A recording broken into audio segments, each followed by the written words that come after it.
Yeah, they wouldn't have heard that. The stream might have heard it. Oh, listen, guys, I left my house this morning at 9 o'clock and I've not been back since. So, this is going to be a good show. I'm excited. I'm just freaking fired up about Mortal Kombat 11. And I wrote it down, and for just a second I thought it was Mortal Kombat 2, and I was like, oh gosh, please don't say it's Mortal Kombat 2. By the Gary, way, you all set to do our introduction tonight. If you're wondering about why I'm dark and why it's a bit weird, I'm on the floor. We dismantled my desk yesterday, so I'm on the living room floor. How did you take your desk apart? Christmas tree. Oh. My house is that small. I have to take something. I have to take two things away to get my Christmas tree up. You could have put the Christmas tree on top of the desk. Definitely not.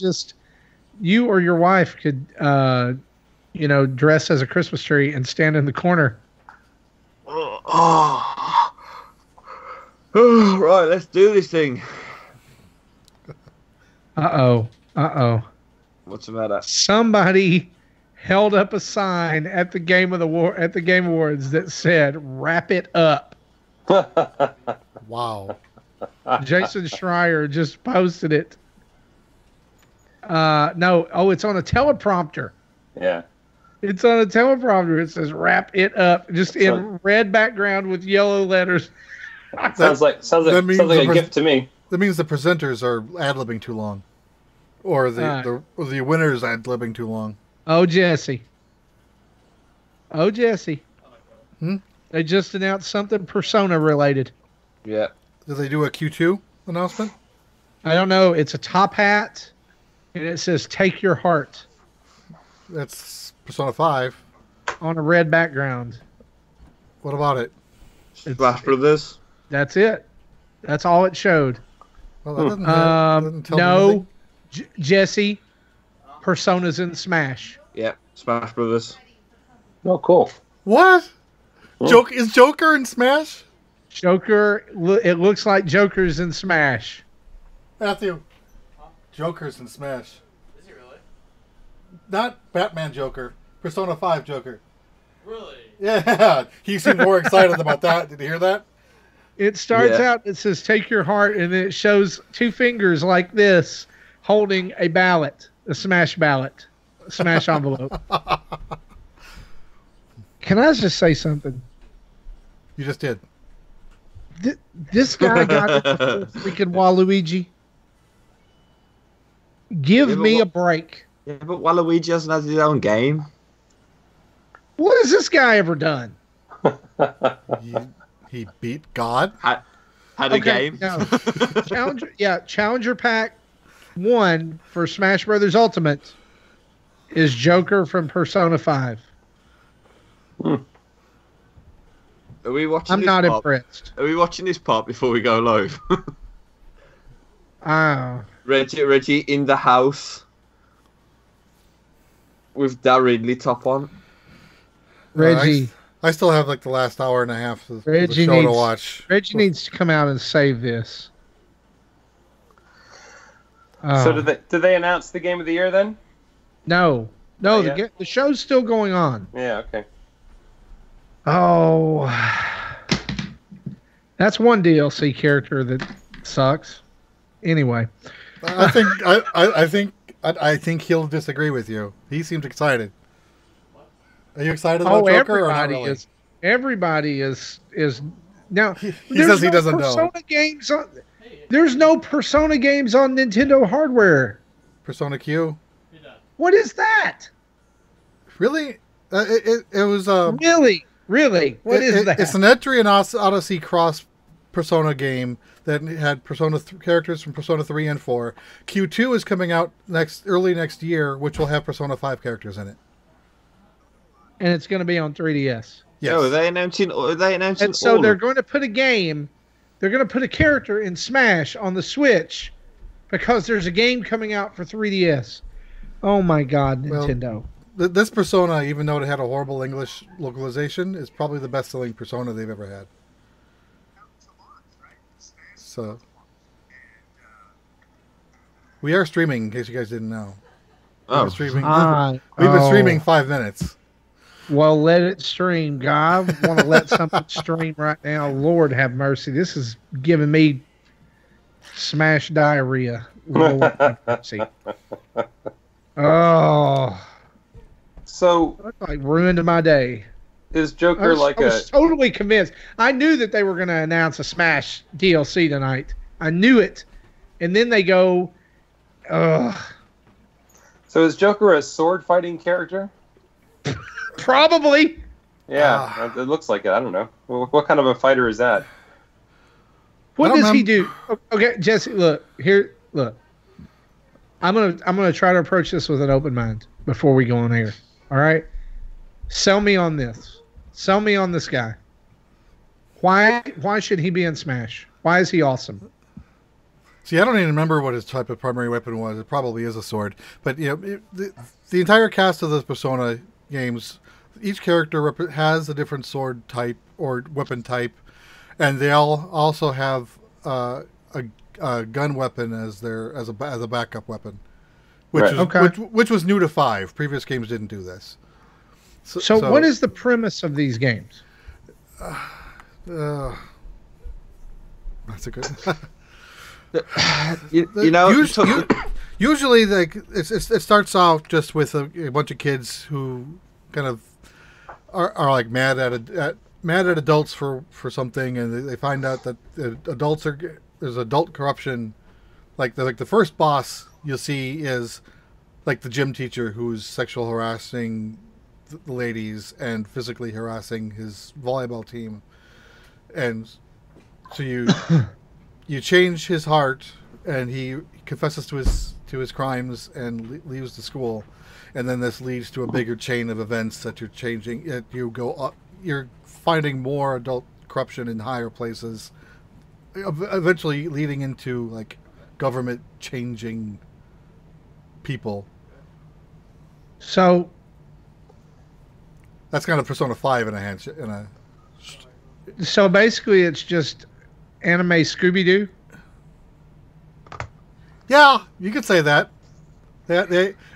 Each Persona game, at least starting with 3, has their own animal mascot type of character.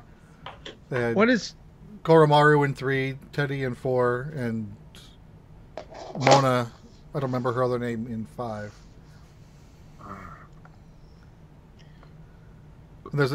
So what is a persona? Think of like psychology terms, like the ego and blah blah blah. The persona is like literally a different personality that you hide behind, usually with a mask, and the masks are a big part of 5. That you in this game, when you're in the metaverse, you can unleash these persona to be like your magic attacks and extra physical attacks. That's how you battle. Okay. The spell system is through a persona. Okay. So the humans don't cast spells directly. They have their persona cast the spells to heal, to do damage, etc. So in the game, are you having to like switch between human and persona constantly? You're not really switching between them, but when it's your turn and you want to cast a spell, you summon your persona for that turn to cast a spell, and then you're back out in the field. So when you take the hits, you're taking the hits, not your persona. Okay. It's not like a Final Fantasy summon where the summon sits on the field for a few turns. I mean, like as soon as you said that, I was like, okay, it's a summon. But they're the summon. Yeah, they're just like one turn things. Okay. And then they go away. Look, honestly, I'm sure it's good. I just like that. I don't know. And then basically the classes are based on tarot cards. So everyone and the personas are based on whatever class. Now, is this in the past? Has this been a PlayStation exclusive game? Yes. Except for Persona Q? Well, in fact, there was a Shin Megami Tensei spin-off game on the Virtual Boy. That was Really? that was Nintendo's first game. Yeah, Jack Brothers is Shin Megami Tensei. There's been a few Shin Megami Tensei games. Yeah, on there's Nintendo. Right, yeah, I knew those. Yeah, there's been on DS game. There's several on DS, like Time Splitters. I can't think of others off the top of my head. But yeah, but actually Persona branded. The only one that's been on Nintendo has been Persona Q, and then the upcoming Q2. I think even Persona 5 is PlayStation 4. But PlayStation only. It's been on 3 and 4, but I don't think it was on Xbox. I'll still get back to it eventually. But Yeah, we're 10 minutes streaming, and we haven't even started the show, and people are wondering, what are we doing? Shiny Pete says, Smash announcement in the awards. Yeah, that's what led us into this Persona conversation. Yeah. So let's go ahead and get started then, because we've got people who actually watch us, and yeah, I'll be nice, I promise. Ready? I'm looking forward to watching it, though. It'll be fun to watch. All right, I'm shutting up. Go ahead. Welcome to Nintendo Dads episode 208, recorded December 6, 2018. On tonight's episode, we discuss PvP coming to Pokemon Go, Fortnite Season 7, a whole ton of esports news, and so much more. So, Jesse, as usual, cue that sweet, sweet music.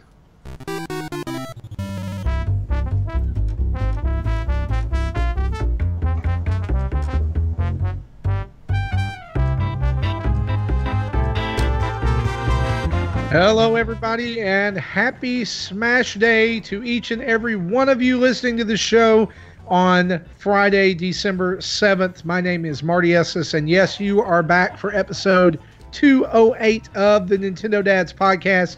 I'm joined tonight by three of the finest fellows who have ever flocked in fancy fur fedoras. I just had to carry it out. I'm sorry. How did you know? Jesse Waldak, But did you really carry it out? I didn't really carry it out. I was trying to avoid some other F words there that probably didn't need to be on there. Jesse Waldak from VGTribune.com. How you doing tonight, man? Pretty good. Yeah, though I haven't. Ever since we started the Skype call, I don't know what's been going on with the Game Awards. I have some notes of what's happened in the first hour and 3/4. But everything else is new. Don't worry, Nintendo's just lost their ever-loving minds. No, with Smash DLC. I think I like this one. We'll get into that later. We'll get to it later. Also joining us this evening from the Nintendo Village, a humble collection of the Nintendo tribe and their dwellings, Mr. Gary Gray. The tribes? Dwellings? Their dwellings. You're making it sound like I'm sat on the lying down on the floor rather than sat on a chair today. You're not. You're definitely not sitting on the floor to do a podcast. Man. How are you? Who would do a thing like that? I'm okay. A little uncomfortable, but we're going to do this even if it's awkward. We appreciate your dedication to the show and being uncomfortable. And by the way, say hello from the future, where Smash has already been released. Yeah, man. I mean, we've already finished it. It's 4:42. It's been out for that long. Yeah, everything's unlocked. Everything's been discovered. There's no surprises. No surprises. Luigi's not playable. He's dead, man. What are you talking about? Grim Reaper freaking killed him. Also joining us tonight, it is our honor to have with us Patreon producer Dave Ernsberger. Dave, how you doing, man? I'm doing well. Good evening, fellow dads. It's nice to be with you. I'm gonna make Gary's call-in, sign-in. That's gonna be my phrase for whenever I go online. We're gonna do this even if it's awkward. That's my new phrase for going online. I like it. Yeah. I love it. We need a shirt with that on it. We're doing this even if it's awkward. Nintendo dads. Speaking of doing it even if it's awkward, guys, we've got a huge amount of news to plow through tonight, including results which are currently ongoing from the Game Awards. Even as we record right now, there is more being revealed. But let's just jump right into our news so we can get all of it in tonight, shall we?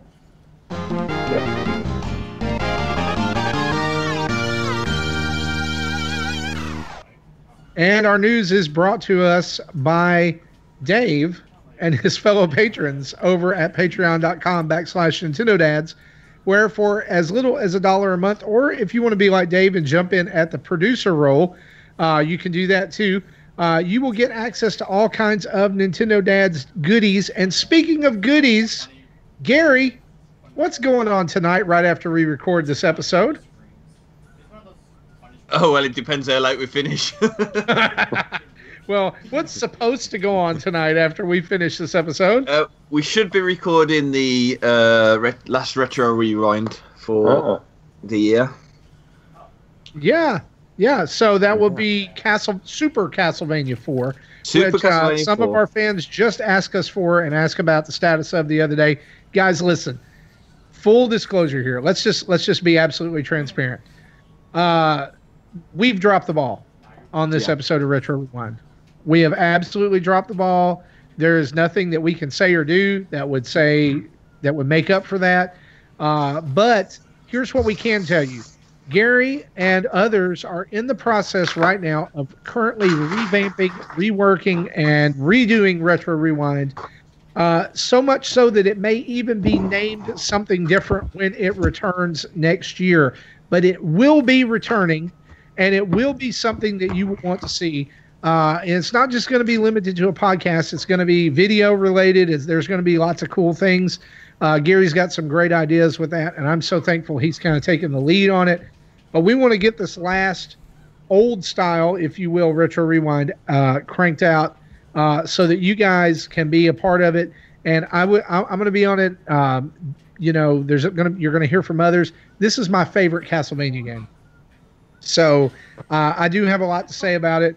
But we're sorry to keep you waiting for so long. But with changes to the podcast and cast, the cast of the podcast, I guess is the best way to say that, and some other things going on. The pod people?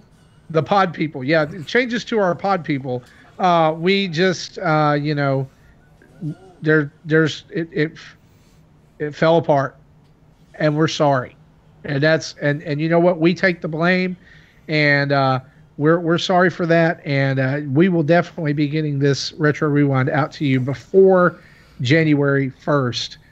If it kills us, we will do it. Gary, you good with that? Now that I've made a blood pact. Did you? We're not even hearing you. All good, Marty. He's good with the blood pack, so we're gonna get a Retro Rewind before the end of the year. Guys, let us just jump right into the news here. First and foremost, main news item this week: the Game Awards are going on, or could have just ended. They just announced Game of the Year. God of War won Game of the Year, which is surprising that Red Dead 2 did not win. But God of War, in and of itself, Nintendo here to the side, is an amazing game. Dave and I were chatting about it before the show. And Dave, what was it you said about your achievement there with God of War? Yeah. Look, first of all, I've played Red Dead and I've played God of War, and I would say a worthy winner. That's all I'll say about that, because this is a Nintendo show. But on that game, though, that's only the second game I've ever platinumed in my life on the PlayStation. It was that good, and it was hard to platinum. So, a good game. So you definitely put the hours in and the work on it. So for those of us who, like myself, who have a PS4 and a Nintendo Switch, this gets the Nintendo Dad seal of approval, right? Yeah. I will say this: it absolutely meets the Nintendo Dad's criteria as well, because there is a father-son story going on there that is for the ages, and there's a lot of child behavior that we will all recognize in the child. Believe me, so it's worth doing for that alone as well. Yeah, I typically kill frost giants and make my kids go get the arrows out of their eyeballs as well. Yum. No. I played about 4 hours on the front end of the game, and I love what I played. I was telling Dave I just didn't have $65 at the time to sink into it. I rented it from Redbox to see if I would like it. But God of War, Game of the Year. But let's talk about some of the reveals, Nintendo related, that happened at the Game Awards. Lots to talk about here. First and foremost, a brand new game, indie game was announced Sayonara Wild Hearts will be coming to the Switch in 2019. Nintendo themselves described this. I'm going to go and find this tweet because, I don't know how else you could say this. Here's what they said about it. Enjoy a euphoric music video dream about being awesome, riding motorcycles, skateboarding, dance battling, shooting lasers, wielding swords, and breaking hearts at 200 miles per hour when Sayonara Wild Hearts releases on Nintendo Switch in 2019. Other than the swordplay, that sounds like my high school days. Yeah, and this is being brought to us by Annapurna Interactive. And there's another game that they've done. Yeah. They've done a lot of stuff. They did Gurgao for the iPad, I think. That came to Switch as well, I think, actually. They've done a few, I think. Now I want to go and look them up because I feel like I've played What Remains of Edith Finch. They did that one, and that was that was kind of like a critical darling for a while. Yeah. But I want to say that they've developed a game that I've played on the Switch, and this is bad because, guys, we're just getting this as it's coming along. Gorogoa, yeah, that was one. Yeah. Donut County, that's what I played from them. Donut County, and they've also got Kentucky Route Zero TV edition that's coming to the Switch at a point to be named. It's been a year since we've heard anything about that. Yeah, we've had that in our future releases file for a while, and it keeps on dropping. Yeah. It was 2018, then it was 2019. I think it just fell into the to be determined section. A long time. So this is it looks like it was advertised in the debut trailer as a pop album come to life with neon characters, riding on top of motorcycles and sword fighting each other. And there looked like there were fighting elements and top-down racing elements and all kinds of other things. It looks interesting. Did you guys see the trailer for this? It looks a bit like Tron to me in some cuts. Yeah. Very Tron-esque. Yeah. I like the color palette, at least. That's promising. Yeah. Vibrant Now, colors. I love anything 80s related, neon. Yeah. I just need to see more about it. I need to see what the substance of the game is. Like I said, my high school days. Yeah. Those were my birthdays, Jesse. You're old. Anyway, Guilty. It's been a long day. Guilty. It's been a long day, and my kids tell me that every week, and I tell them that means you're getting old too. Yeah. Oh, well, I'm old. I'm old too. I got called an old fart this week. I'm fun. going to predict this will be the surprise hit of 2019 already. Looking at it, I think it's going to be amazing. Actually, I'm getting it. I'm getting behind this game. I like the look of it. Okay. Yeah. Okay. And you know what? A lot of people online when the trailer dropped were very positive about it. Yeah. I'm looking forward to seeing more. I just need a little bit more meat to see if I'm going to buy into this game. Yeah. Also announced, and I'm super excited about this, Marvel Ultimate Alliance 3 is coming, and it is a Nintendo Switch exclusive. It is also being developed by, and this surprised the heck out of me, Team Ninja is working on Marvel Ultimate Alliance 3. Wow. Looks like it is, the subtitle is The Black Order. So looks like Thanos and some of those will probably be the main villain. And it looks like it includes Spider-Man, Guardians of the Galaxy, the Avengers, and surprisingly, Wolverine is featured very prominently. And I say surprisingly because if you know, Marvel has kind of backed off X-Men interactively. Like this year's Lego Marvel Superheroes game, Lego Super Marvel Superheroes 2, had exactly 0 X-Men in it. And I say that's probably for a reason because the sale, of the Marvel properties from 20th Century Fox was going on, and they've tried to erase the Fantastic Four from existence because the movie is terrible. What are you guys' thoughts on this Marvel Ultimate Alliance? I wonder how long it'll be. It'll be only on the Switch, because to have an exclusive on Marvel Universe is pretty amazing right out of the box. There, I mean, it kind of reminds me of previous exclusives that eventually got scaled to other platforms. I wonder if it's like a 1 year type arrangement, like a timed exclusive, or if it's a real one. That'd be amazing if it's a real one. If it's a forever exclusive, that would be quite a surprise. And that's a great point, because when, what was it, Rise of the Tomb Raider or Shadow of the Tomb Raider came out? Yep. Wasn't it? Oh, it's Xbox exclusive. And then like a year later, it was like, oh yeah, it's coming to PS4.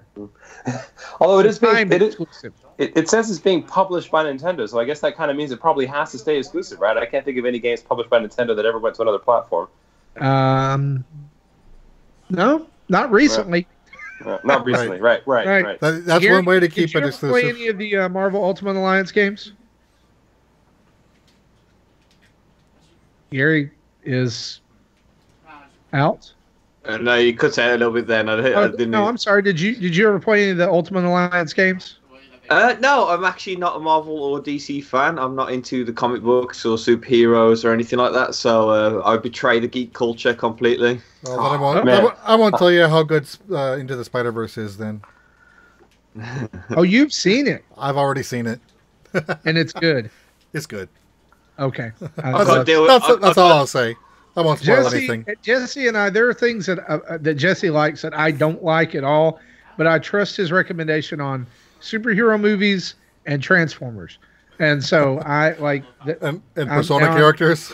No. I guess I'm going to have to trust your... Ugh.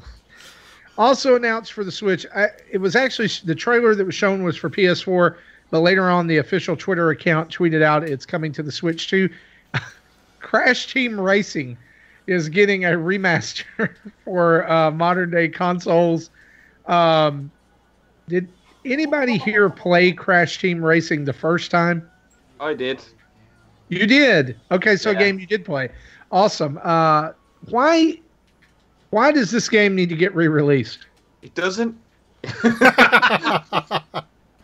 People love this game, and I don't understand why. Because it's like a Chinese knockoff of Mario Kart.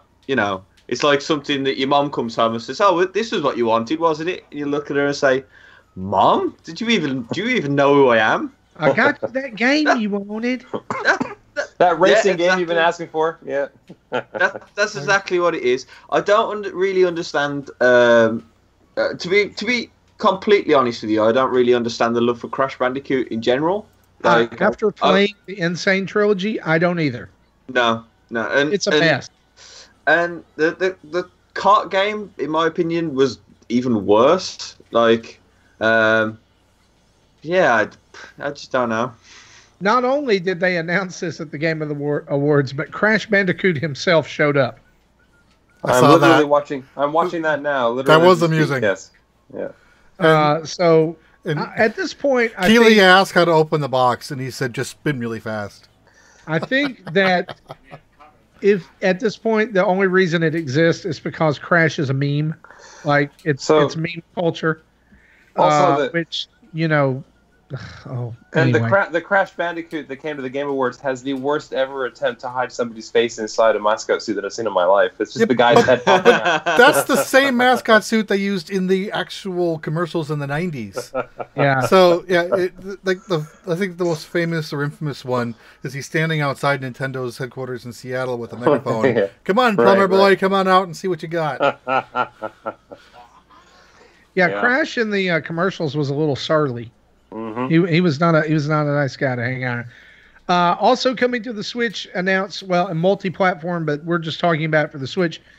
Stranger Things 3, the game, is coming to Nintendo Switch.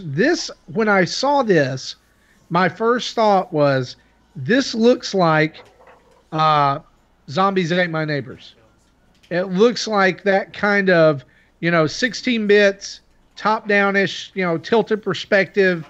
It's set in a mall, which Stranger Things Season 3 is set in a mall. I would say this is probably coming out day and date with the new season. Of course, there's not been any other games before except the Stranger Things game on the iPad and the iOS store. I think it's on Android too. It's kind of like Zelda. It's like the top-down RPG like this. But if you're a Stranger Things fan, maybe this will turn out good for you. That the reveal trailer looked promising, at least. Also announced the Stanley Parable, which is a kind of critically acclaimed indie game, is coming to everything that it's not been on. They haven't spelt out everything, but they sounds like they want to put it on everything. Yeah, so that's coming to Switch, and Rocket League will be getting some brand new DLC with just new car DLC. That was announced, and some images were shown off. I want to talk about these last two big reveals in the order that they happen. First and foremost, Mortal Kombat 11 is being developed, and the only reason that we're talking about this on the show is that Mortal Kombat 11 is coming to Nintendo Switch. And I cannot be happier about this. Yes, a non-Street Fighter or SNK fighting game coming to the Switch. Absolutely. Sign me up. I need this game in my life. The preview for it looked amazing. It is going on sale tomorrow, or actually you can pre-order it tomorrow. If you pre-order it, well, hang on, let me back up. Today, as you're hearing this, as of the 7th, it's available for pre-order. If you pre-order, you get early access and a beta, and you also get the Shao Kahn character as well when the game launches. Is anybody else hyped for this? Is anybody else like Mortal Kombat? I used to. I was a fan of the first two games in the arcades, and I think the last time I tried to play a Mortal Kombat like game was like Mortal Kombat DC crossover. Before Injustice happened, and it was hard to play on a pad. I would have wanted to play it on a fight stick, but I didn't want to spend $150 on a joystick I'd only use with one game, so it's not worth buying the game. At least for me. Yeah. I've got some good memories of Mortal Kombat in the arcades, but I have not liked the series since it's turned to 3D. I just don't think it's been the same, and I can't believe that it's on number 11. That's crazy. It's gone so fast. I've missed out a lot of those. So maybe I'm wrong. Maybe the newer ones are good. 10 was great. 10 was great, and if you have a system that you're able to pick it up on, it's super cheap now. In fact, even they went in and they did kind of like a gold edition of it. They did XL, and it has like all the DLC characters, and they've gone crazy with some DLC characters in the last few years. Like they had like Freddy Krueger and Jason, and like some like old B movie guys, and they've had I forget who else they've had in there, but like 10 was really good, and like I felt like it had finally gotten to the point where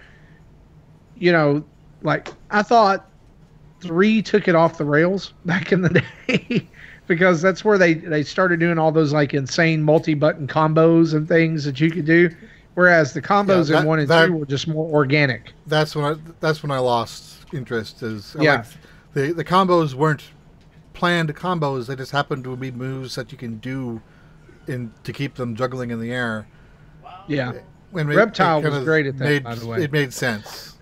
And 2, Reptile was my boy because he could do all the juggling and stuff. Sub-Zero did a little bit of it too, but like I felt like 10 was a game that anybody could pick up and play, and they still had a lot of the classic characters as well as introducing a few new ones, and so I enjoyed it. I'm excited this is coming to the Switch. I mean, just in general, more mature titles like that, more AAA titles. Mortal Kombat is still a AAA title. The fact that NetherRealm is supporting the Switch, it's a good thing, right? I think that's a great thing. I mean, whenever I watch people play Mortal Kombat, it reminds me of why I like Smash Brothers so much, because I enjoy the fighting in Smash, but I don't have to see people getting their head chopped off. Right. Because, by the way, I have no problem with that, but I just whenever I watch people play Mortal Kombat, I'm like, I don't think that the super detailed, gory stuff is totally for me. But I think it's great that it's coming to Switch, though, because it is something that people do really enjoy. So if you want to play a fighting game like Smash, we're going to have it. Well, we have it now, right? But if Well, you there's an prefer audience something a little out more there, grown up, right? yeah, and if you prefer it more grown up, we have that too. And I think that speaks volumes about the range of the Switch now for sure. But Yeah. I like my fighting cute at the end of the day. I'm just that kind of person. Yeah. Speaking of Smash, I'm glad that you said that. As of this moment right now, Smash is live in the eShop. Correct. It is lines are moving around the world because it is 12 midnight in on the East Coast, and of course they've been moving around the world, heading this way. Gary already, has finished Smash. That's why he's so tired. He stayed up playing Smash. So it's available. If My you son is preloaded- launching it now. If you preloaded, it's there. Go get it. Have fun. We're going to talk about it a little bit later. Thanks to Nintendo. Speaking of Smash, though, the last little bit of news that I want to mention here is that the first DLC character for Smash from the DLC pack of 5 Fighters was revealed tonight. Jesse, who is the first DLC character for Smash?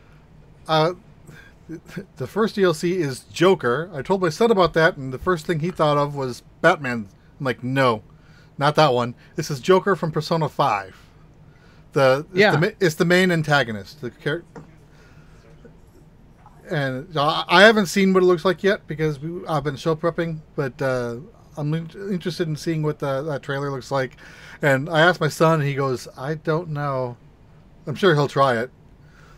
Yeah, so the thing is that this trailer came out, and we're going to say this with full disclosure. This trailer came out as we were getting ready to start recording the show. We had already gone on air. We were getting the stream ready. And so I've not seen the trailer reveal for this other than I don't think it was much of a trailer reveal at all. It showed Joker's top hat. It showed his mask with underneath it said, "Take your heart." And then it showed a gloved hand popped up holding an envelope with a Smash seal on it. And that was it. So, and then Nintendo did tweet it out on their official account that he is fighter number 1 from the fighter pack. No release date yet on that at all, but I would say I'm going to bet Piranha Plant comes out in February, so I'm going to bet April or May. I'm going to say every 2 months probably we'll get a new fighter. That sounds like a good pace, because then so like by if a they year, do it February, then April, May, then the then fifth July, fighter will be out. August. What's that? Then, so with a 1 free DLC and 5 paid DLC, every 2 months makes it That's a year. A year for all of them. So I think that's a good spread. Yeah.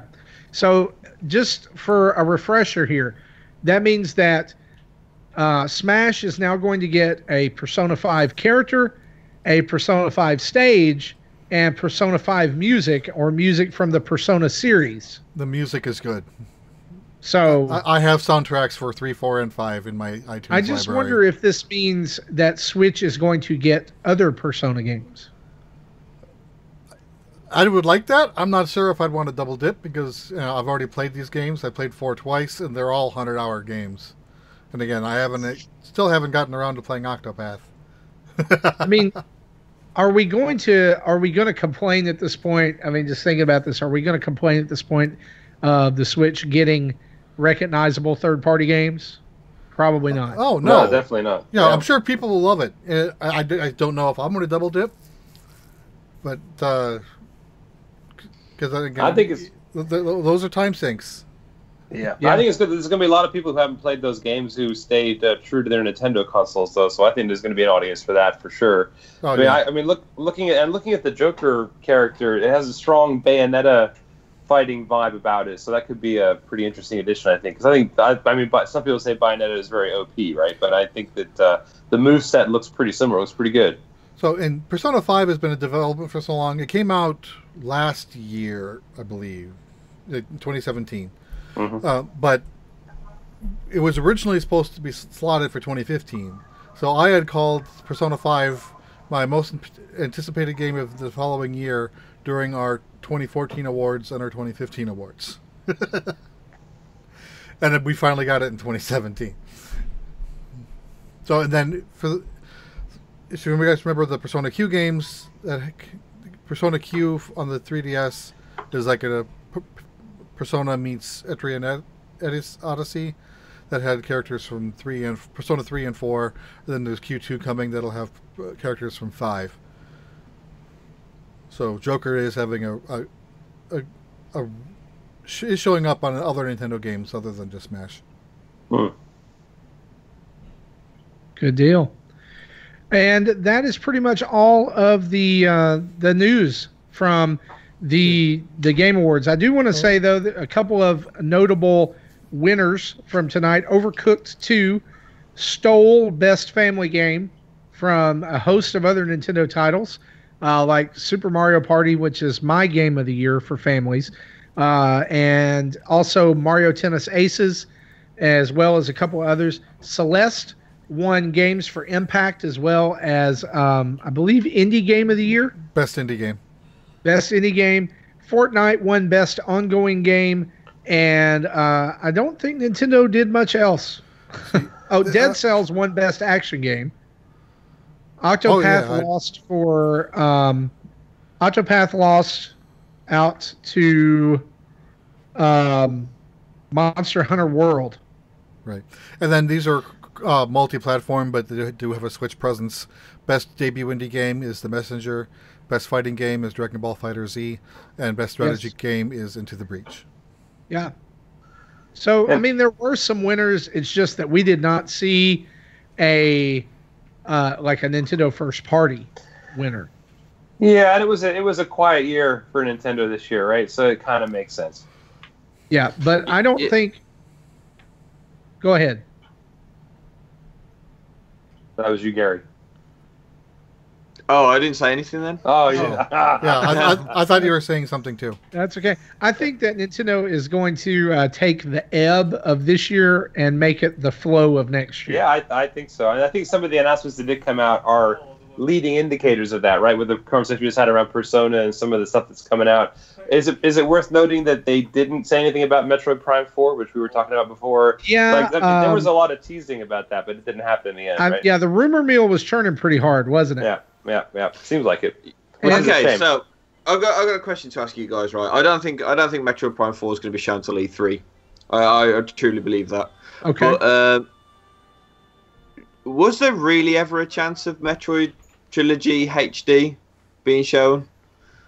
I think so. Yeah, I feel like there was. Yeah, I mean, Metroid Trilogy's appeared several times, right? And you got to think that it wouldn't be a big ask for them to find some way to bring it to Switch in a HD format. I mean, it feels like they should be able to do it. What else have they been doing? So I'm going to say right now, I don't think it's going to happen. And the reasons why I don't think it's going to happen is because I think they won't spend the money on it for a start. I don't think... Doesn't sell in Japan, right? That's the usual excuse, I guess. I think it's already had re-releases, so I don't think that it'll happen because of that as well. And if it does come out, it's not going to be redone in glorious HD. It's just going to be an upscale. Because to We're do just those get three the Wii games, version is what you're saying. I would agree with that. Yeah. I mean, to do those 3 games in full HD, that's a big ask for games that didn't really sell as amazing as other Nintendo games which haven't been remade. So it just seems like something that's sort of what's the word, counter something or other, because you've got games like Mario Sunshine which haven't had a HD remake which would benefit more from it and make more money in return than a Metroid Trilogy HD. See, here's the thing, though. I'm gonna call it now, and I would bet anybody that there is not going to be a Metroid Prime Trilogy at all by the end of next year. I take that bet. I think there will be for sure. I feel like it. I'll see you this time next year, and we'll see who was right. Okay. I like that. I like that. So Jesse, mark that down there in the notes. I'm kind of going to side with Dave here. There's been a little too much smoke about this. There was the mystery listing that popped up, in the overseas retailer about the trilogy, even with like Switch box art, I think. Oh, hang on. But that actually said in the description that it was purely based on rumor and speculation. Okay, that's fine. Also, where's Star Fox Grand Prix? That was a pretty big rolling rumor. It's coming at E3. No, it's coming at E3. It doesn't exist. It was Starlink they were talking about. Yeah, and I'm glad, really. Yeah. The only other thing that I can kind of throw into that too is that Liam Robertson, who is usually a very respectable, rumor source, says it's coming, and says it's not a matter of if, it's a matter of when. Metroid Prime Trilogy is coming. They've been saying the same thing about Mother 3. Yeah, but I'll give you the other reason why I think it is, though, because when they showed Metroid Prime 4, all they had to show literally was a logo that wasn't even in the right font, right? And they made that a cornerstone announcement E3 before last, I guess. And they need to keep the interest level for those who will buy it alive a little bit. And their previous form in situations like that with Breath of the Wild, for example, when they delayed that and kicked it down the road, was to give us a re-release of Zelda in between, right, to kind of keep people interested. So I think it kind of fits their game plan. When all they had was a logo, they're going to take another year or two to try and build this thing to give us this in the meantime. It doesn't feel like it's a big ask to them, especially if they only upscale a little bit on the Wii game.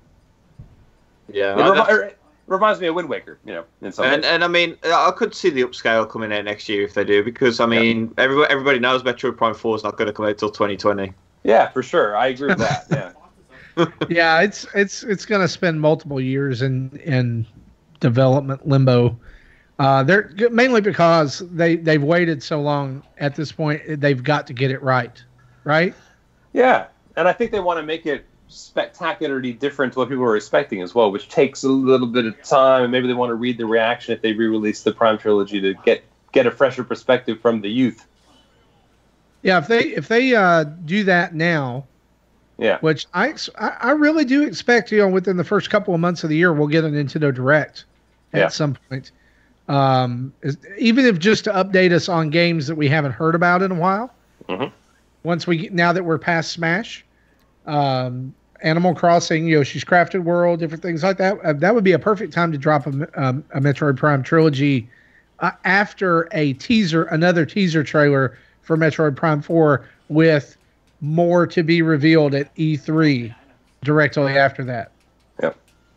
I really do think it might be their big E3 game. I think so.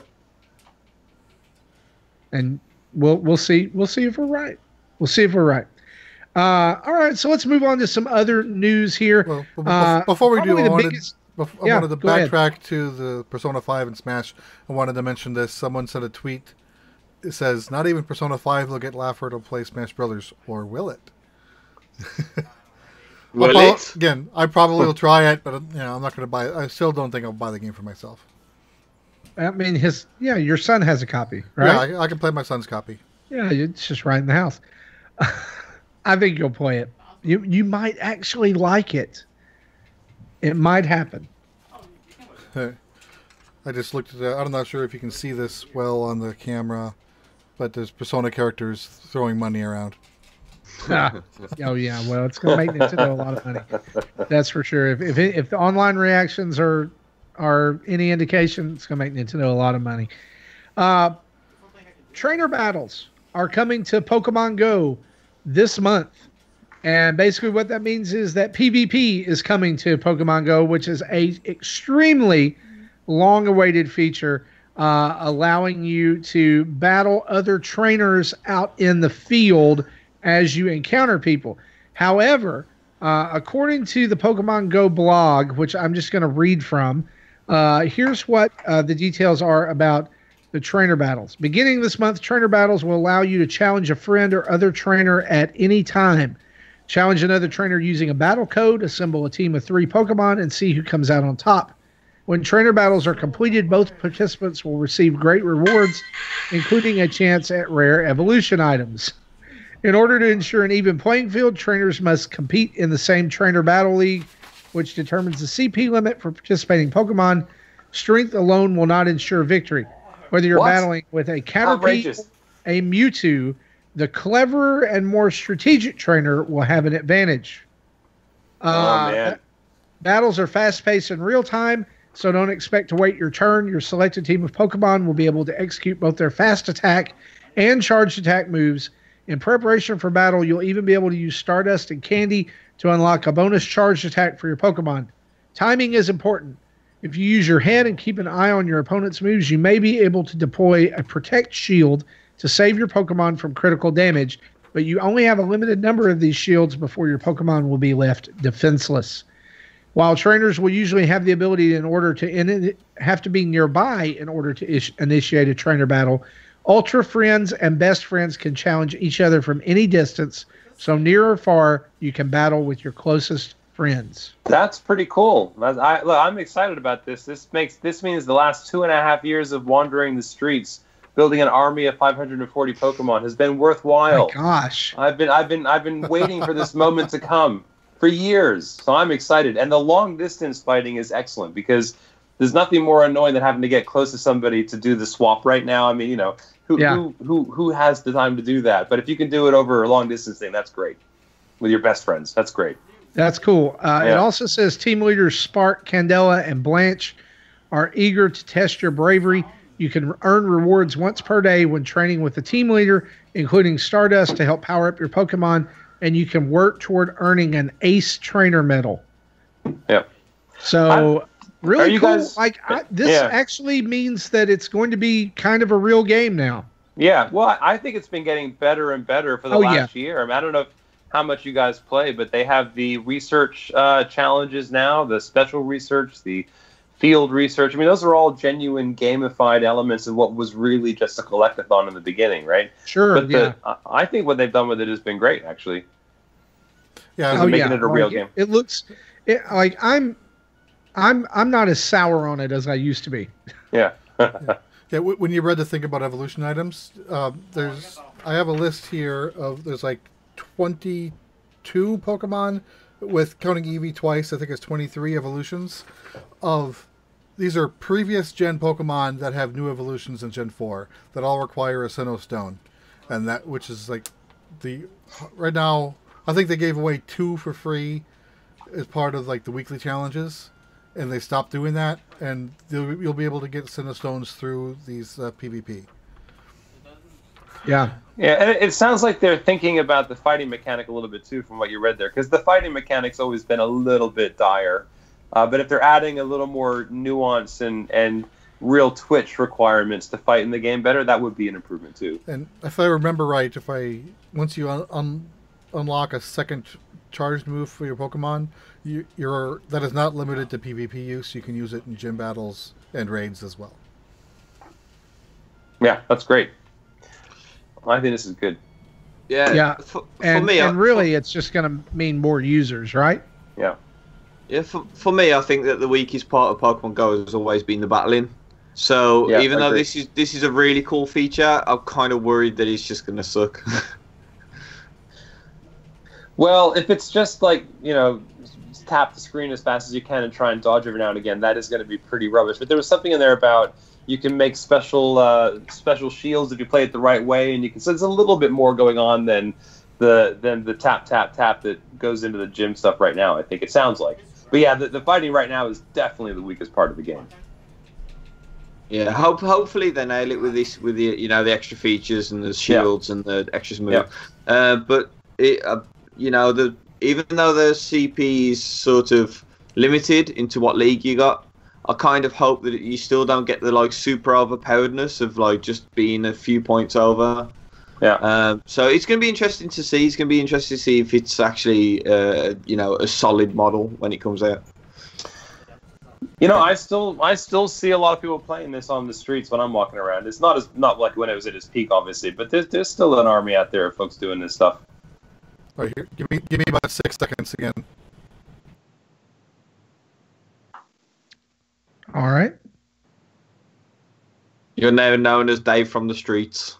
Okay, I'm back. He is Dave from the streets. Yeah. Speaking of streets, word on the street is Fortnite Season 7 has launched, which brings a snowy, chilly bent to the game, as well as some other really cool things that we're going to kind of highlight here. Probably the major change for this season is not only a brand new area or brand new areas like Frosty Flights and Polar Peak and a new battle pass, but there is now a flying vehicle called the X4 Stormwing, which is a plane that up to 5 people can ride on at once, equipped with a machine gun that you can fly across the map in. Also, other little changes that have been added are wraps, which allow players to customize their ride and weapons for the first time. Most of these are holiday focused for right now, but probably will definitely open up for other things later on. It looks like also the game will eventually have skiing and zip lining, but it's not in this version of Season 7 yet. Probably the biggest change, however, though, is creative mode, which is being introduced to Season Pass or Battle Pass holders a week early and to everyone else on December 13th. You get your own island that you're able to create anything on. You want to make a racetrack? Great. You want to make a survival game? Great. You want to make a place to do plane tricks? You can do that too. So there's like this huge creative element that is coming back or coming to the game. I mean, some of it was already there, but this island allows you to preset conditions and preset things so that you can then take players there and participate in whatever type of game you want. To me, it's genius. Like, Epic continues to evolve this game and find new ways to keep people playing and keep them pulled in, while it makes just butt tons of money for them. And they still only have one map, as far as I understand it, right? For the battle part of it, anyways, right? Just the one map. It's pretty amazing. It is, but I mean, the map evolves every season. The way they get around that though is to change things in the map. Right. Like Frosty Fields was something completely different, 2 days ago.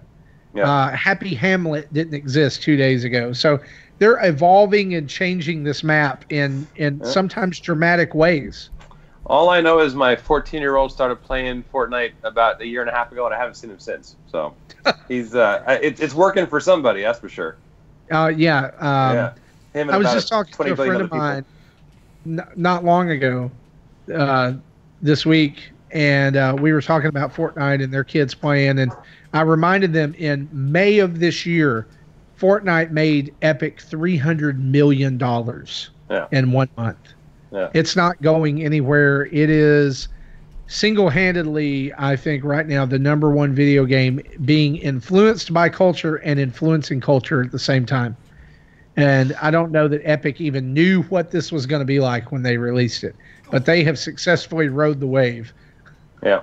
Yeah, no, it feels like it's reached some kind of critical mass where it's past the point where games fall apart a little bit, right? It's keeping on going. Yeah, like you kind of have to wonder where the bubble's going to burst, because at some point it's going to like for every kind of genre, that bubble kind of bursts, and really what you have to do is you have to be positioned in such a way so that when the bubble does burst, it's not career ending, right? And I'll give you two good examples from the same company. When Guitar Hero fell apart, when rhythm games, when the genre fell apart, it fell apart. There was no saving it, right? Like, I mean, since then there's tried to be a release of Rock Band. There's tried to be a release of Guitar Hero again. Didn't really work, right? When the first-person shooter, specifically the Call of Duty bubble, kind of burst, Activision was able to recover from that and still make Call of Duty games.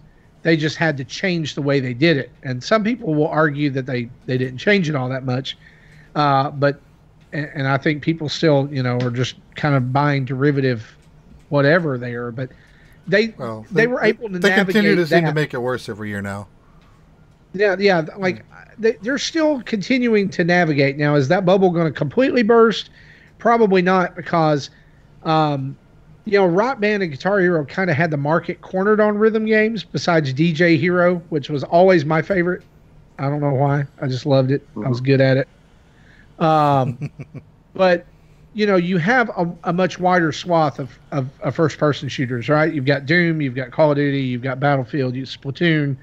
I mean, if you want to call it that, I mean, it's not going away. Even Fortnite, you can call it a FPS or third person. I don't know what you want to call it, but it's.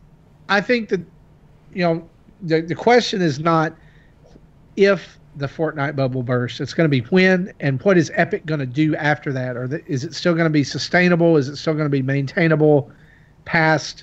When does 300 million become 3 million a month, right? Well, the genius of the game is they haven't tried to support it with peripherals and a lot of that other kind of stuff. Like, I think that's what really took some of the folks who built like Guitar Hero down, was they put more and more expensive things in place, drum sets, second guitar, and it was all fun. But then when you explode, you really explode because you have hundreds of millions of dollars worth of inventory you can't sell. Whereas this is all IP all the time, right? It's pretty genius, really. Yeah. Yeah, And it's all digital. And two, you're not. Your closet at home is not full of Fortnite peripherals Right. that you cannot trade in and or sell at all. Yeah. The beauty of Fortnite, really, when it comes down to it, is exactly the opposite, because there's nothing tied up in it. It's free to play. Right. And that's why tons of parents are going, oh, you want to play Fortnite? Sure, it's free. Yeah. But then they get hit up for I need $10 for Battle Pass. But to a parent, honestly, like every 3 months or so, if they come to you and say, hey, can I have $10 to like play this game and get stuff in the game? Sure. I mean, who doesn't have most people have $10 to spare, right? Also, I can't remember the last time my son asked me for any money for for Fortnite, because I think if you play it enough, you kind of qualify for the next round anyways. Is that not how it works? Well, you'll get V-Bucks for playing if you don't blow them on other things.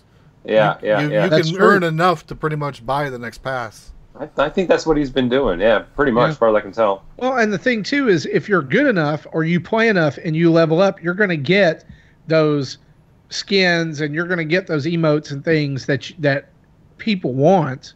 Yeah. Because you're going to naturally level up and get those because they're part of the battle pass.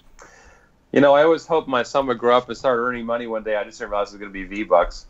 My wife still can't wrap her head around that. So, like, every time I buy a battle pass or something, and I bought like just a couple of skins or something, so she'll always look at me and she'll be like, "You are so dumb.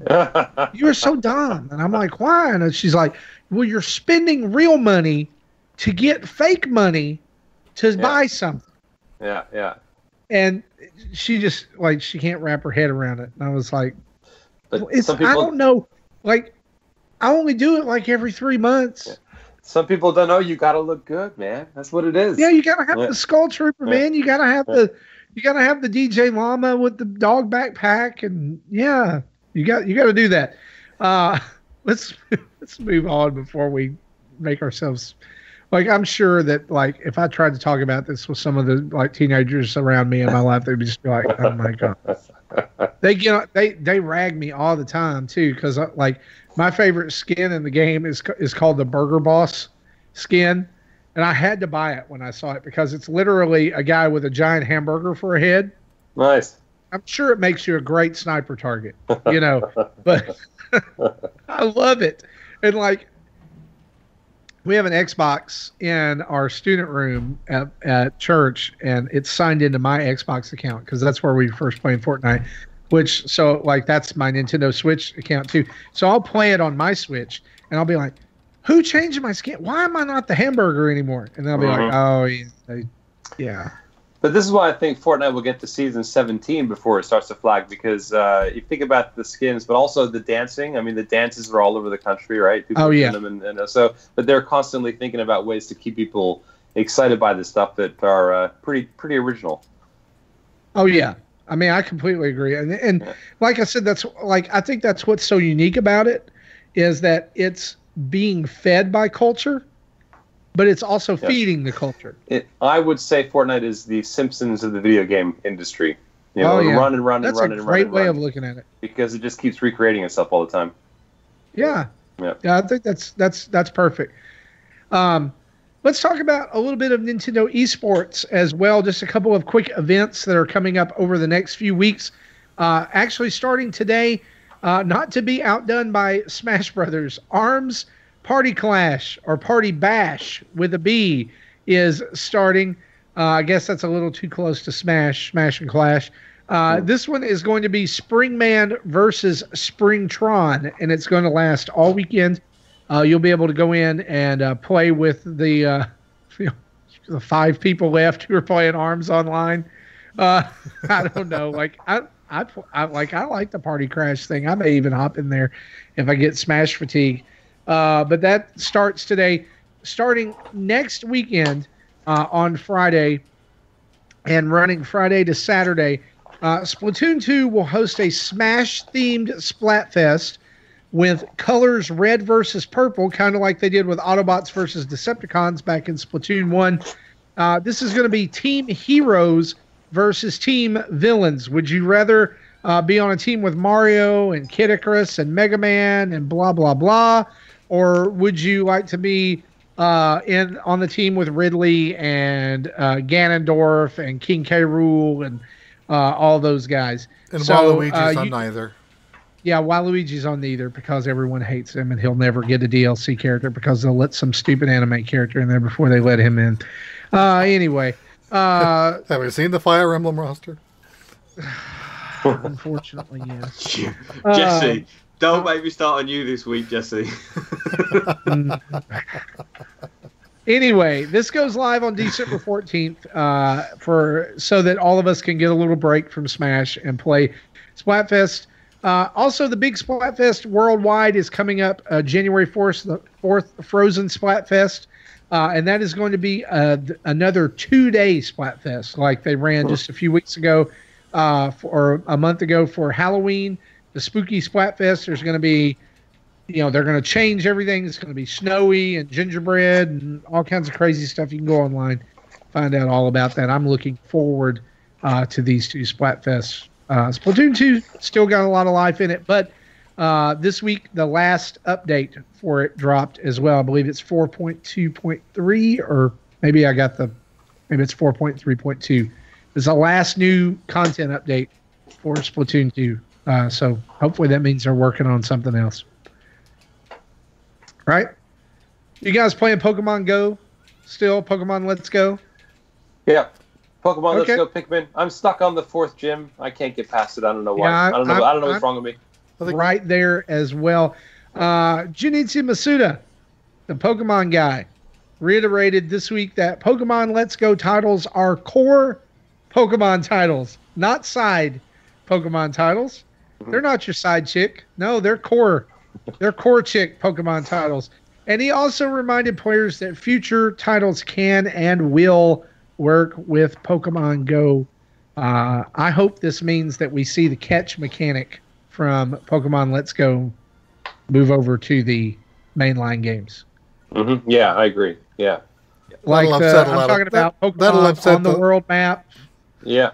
See, yeah. I'm okay with I'm okay with seeing the Pokemon in the world, but I think if they do the catch mechanic in a non-Let's Go game, like with the one like Pokemon 2019, there are a group of people who didn't like the concept and didn't want it in Let's Go.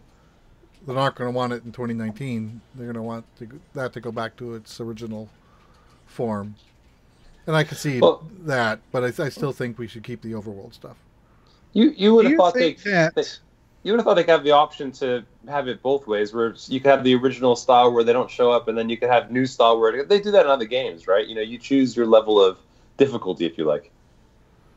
Yeah, I think I've mentioned that a few weeks ago that would be the best way to do it, which doesn't mean that they will.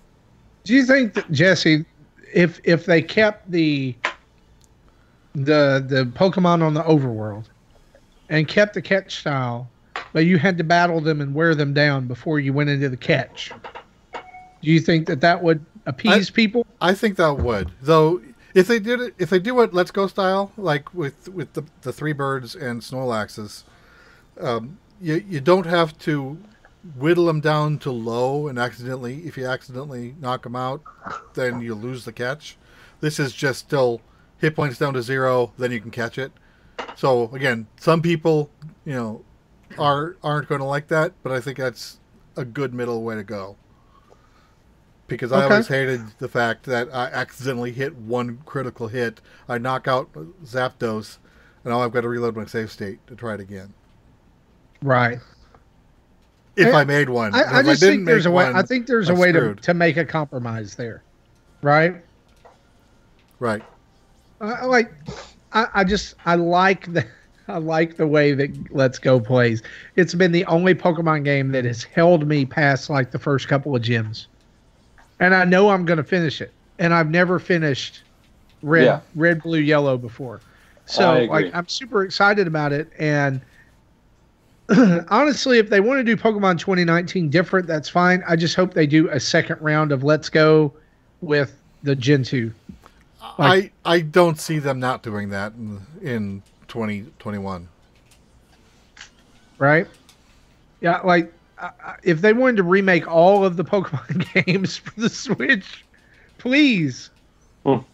Please. It's just like I just can't imagine some of those first starter Pokemon though, like, you know, Let's Go Cyndaquil. Yeah, I'm not sure what they're going to use for mascots. Yeah. Maybe Let's Go Pokemon 2. Let's Go Pikachu 2. Unless they just keep it gold and silver and keep that split the way they were. And Let's go gold. And then you're not forced with a starter based on which SKU you buy. You can still choose your starter at the start of the game. I could see them doing that. Yeah, absolutely. Also, Nintendo has applied for some new trademarks this week, and these were kind of shocking.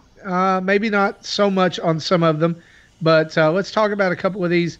Nintendo has applied for new trademarks for The Last Story, which was a Wii-era RPG that was pretty expansive. It was known for being ridiculously long. Also, Fossil Fighters, they have applied for a trademark for that, which I would think possibly could mean that a new Fossil Fighters entry is potentially coming to Switch or the 3DS. And they've also reapplied for the trademark for Wii, the name Wii. What do you guys make of this? Anything at all? I think Wii is just literally just protecting the name. I don't think we're going to get like anything really related Wii to Wii. Classic? Fossil Fighters I don't really know too much about. And The Last Story I could see being a 3DS game. The last Story I actually finished that. I played it from start to end. Yeah, I think that was one of the Europe only games that came out, and then eventually they released them elsewhere. Same with Xenoblade. And it sucked, but I finished it. Yeah, I remember playing. I bought it and played a few hours into it, and there was some during the tutorial section. They tried to teach me they taught me something new that I was supposed to use in the next battle. I completely missed what they were trying to teach, so I didn't know how to continue, and that's where I got stuck. Yeah, I mean, it was the same. It was the same with the first Xenoblade. I did the same thing you were talking about there, where I missed a part of the tutorial, and then I couldn't progress. I had to look for a guide. The Last Story, it is quite close to Xenoblade Chronicles, but The Last Story is a lot sort of. It's not quite as polished. It's a bit fidgety. The story's a bit. It's okay. I would never want a sequel to it because I'll feel like I have to play it because I finished the first one. There's going to be some JRPG fans who are going to love it, but if it does get a re-release, but I'm not too fussed about it. Have you guys played any of these? I have never played either of these series or titles, but I have always been kind of oddly drawn to Fossil Fighters because I love dinosaurs, and have since I was a kid. But I've never bit and really gone for the title at all. It just always got brushed aside for something else. Nintendo has thrown it a bone, not pun not intended, over the years. But it never felt like a really high priority title to me. I mean, What do you think? No, that under the radar for me. This one. Yeah, it's been mostly 3DS. Yeah. So like I really just don't, By the way, on the Wii trademark, I was just looking at a story on DualShockers.com, and they say that the Wii trademark application has classifications that include video game machine and a few others, but also smartphone program. So my theory about the Wii trademark application is that, and it's wishful thinking, that maybe they're going to finally revisit the whole Wii Fit thing. And if you did that on a smartphone as your next smartphone app, I think that'd be a pretty smart way to go. So I think it could be something to do with Wii on your smartphone. And maybe Wii Fit. Give me a few seconds again. Oh, sorry.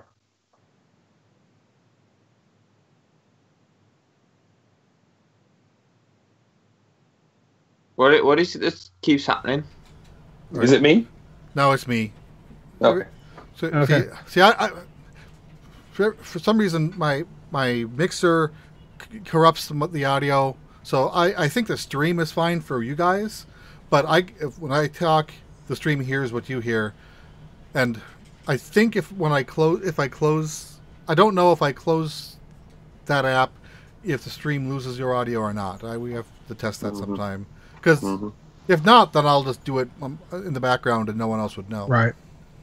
So sorry about that. So yeah, that's fine. So here's the thing I think about the Wii Fit. Like, I love the idea of that, Dave, but I'm worried that the Wii name has some weird connotations for Nintendo at this point.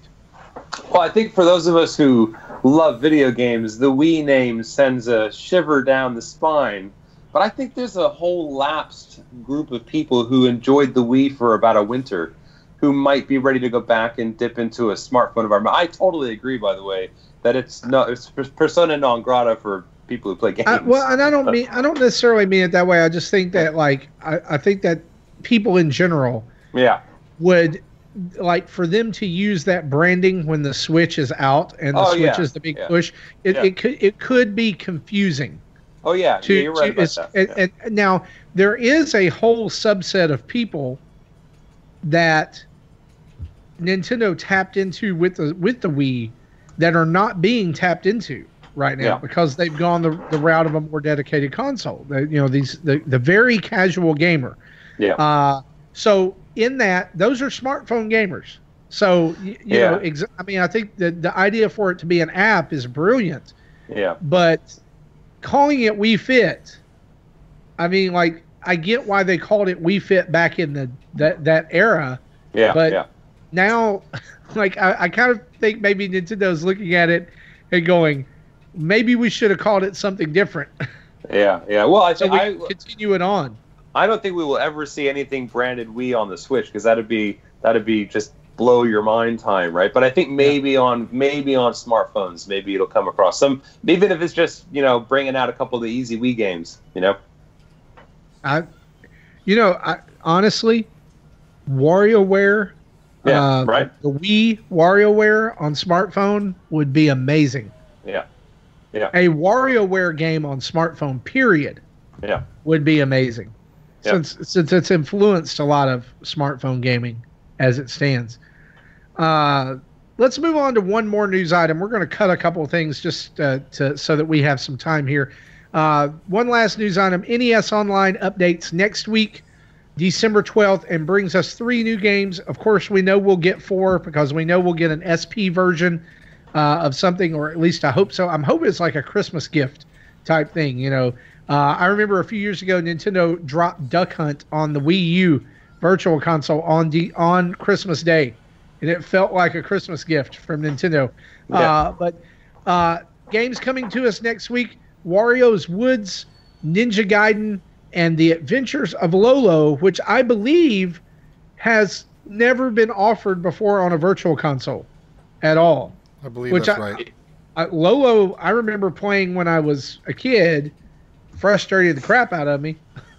But I'm actually looking forward to this because I do like NES, Netflix, Nintendo Online, whatever, because so far they have managed each time to dig out a game that we've really not had before, right?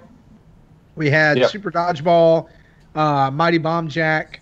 I think Solomon's Key was even one of those, and now Adventures of Lolo, and really Wario's Woods. Has it been out before? Maybe. It might have been. Yeah, but I think it has. Okay.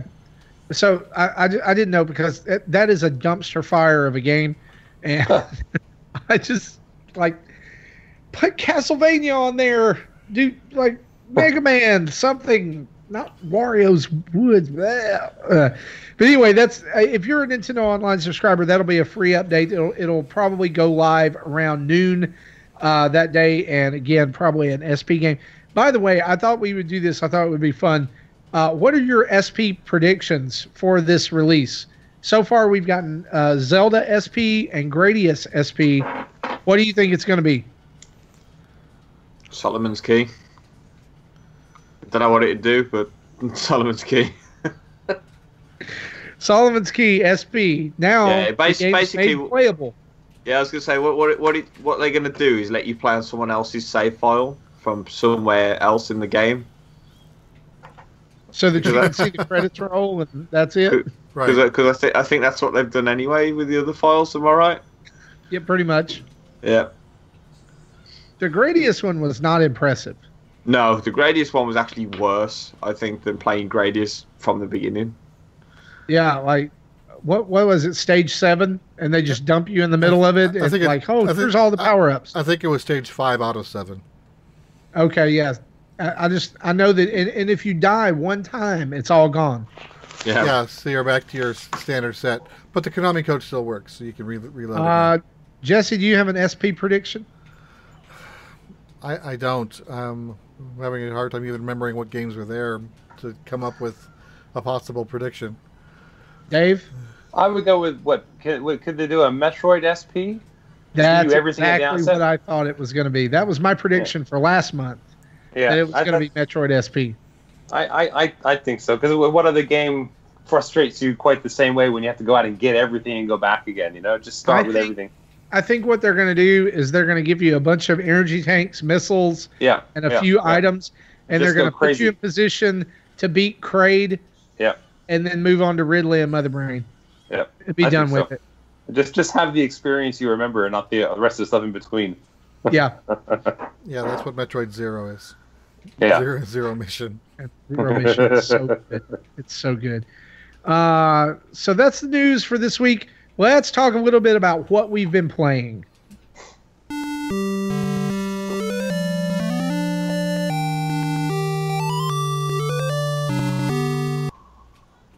Dave, as guest of the show, it is tradition that we start with you first. So what have you been playing, even if it's not Nintendo? All right. Well, I've been on a random walk through this year, and I'm on a random walk even now with my Switch games. So at the moment, still playing a lot of Pokemon Let's Go Pikachu. I hit the 4th gym, and I'm kind of stalled there, but I am going to see it through, and I'm still playing that. That's my primary game.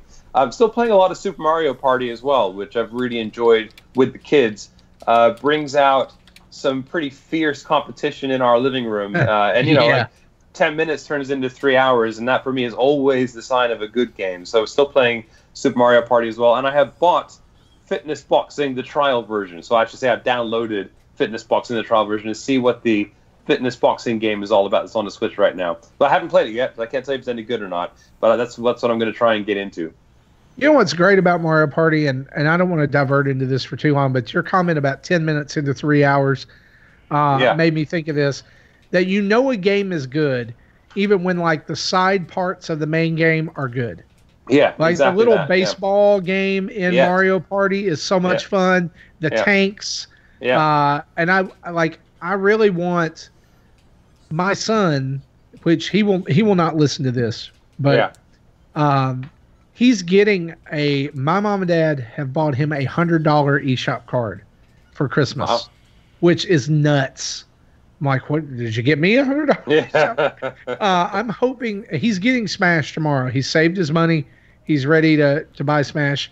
I'm hoping he chooses to buy Mario Party. for his own Oh yeah. Switch, Yeah. so that we can do the one where you bring them together and you play 'cause the tanks. I haven't done that either, but it looks I have pretty been good. dying actually. to do that. Yeah.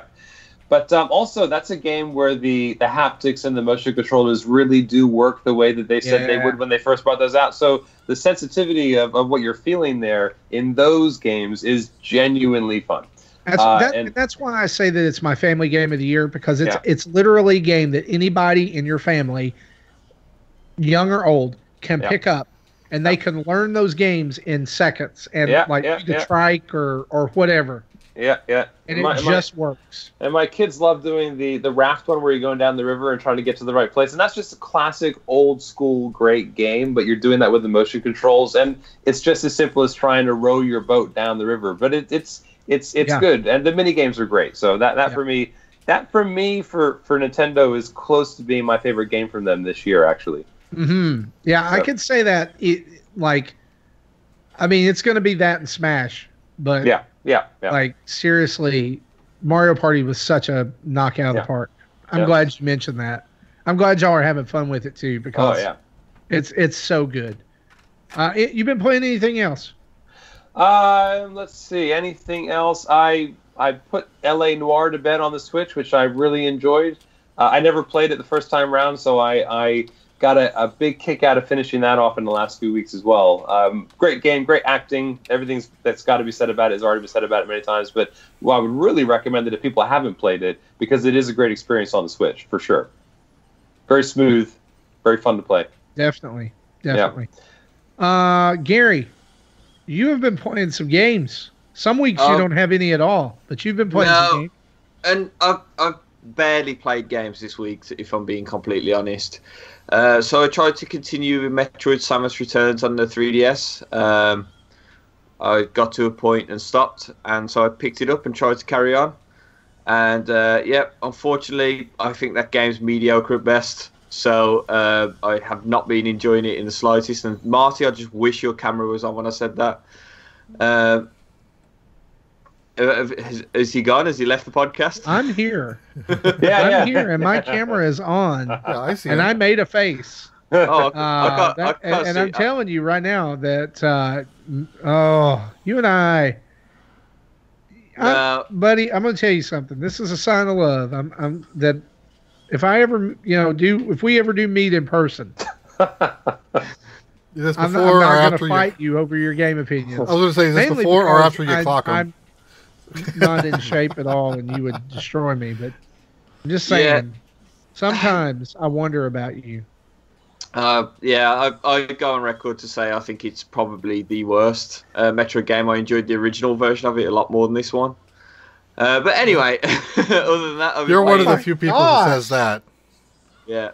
Wow. Never heard anybody say, give me that original Game Boy game where everything looks exactly the same. I wander around for hours. See, I wasn't a fan of either version. So there you go. I can't stand the counter mechanic in it. I think it's awful that it's forced upon you in the way that it is. Other than that, I've been playing Roller Coaster Tycoon Adventures, which is newly released. I haven't got very far in it yet. I only booted it up for the first time last night before bed. I haven't got to a point where you can build one of 4 roller coasters that's in it, which is really thin on roller coasters to say that the title is Roller Coaster Tycoon. But my opinions of it so far is it's very close to the mobile games. It's not like the old school Roller Coaster Tycoon that we all know and loved. Graphics wise, it looks a bit bad when you're zoomed out, but when you zoom in, the graphics are perfectly fine, which is a really strange one, because it's almost night and day in terms of graphics. It's either really good or really bad, depending on how zoomed in you are, which is weird. But so far, I have actually been enjoying it, but we'll have to wait till next week to see my real opinions, because I love games like this. I love management games and stuff, and Roller Coaster Tycoon was one of my favourite games of all time. And it's got some big shoes to fill compared to Roller Coaster Tycoon for the classic, for the tablets and things. So it's going to be kind of interesting to see how it pans out. But I am hopeful, and I'm not going to see it in biased eyes and see, oh, well, it's just bad compared to the old ones. Is this the one that Atari crowdfunded? It is indeed. It is that very one, yes.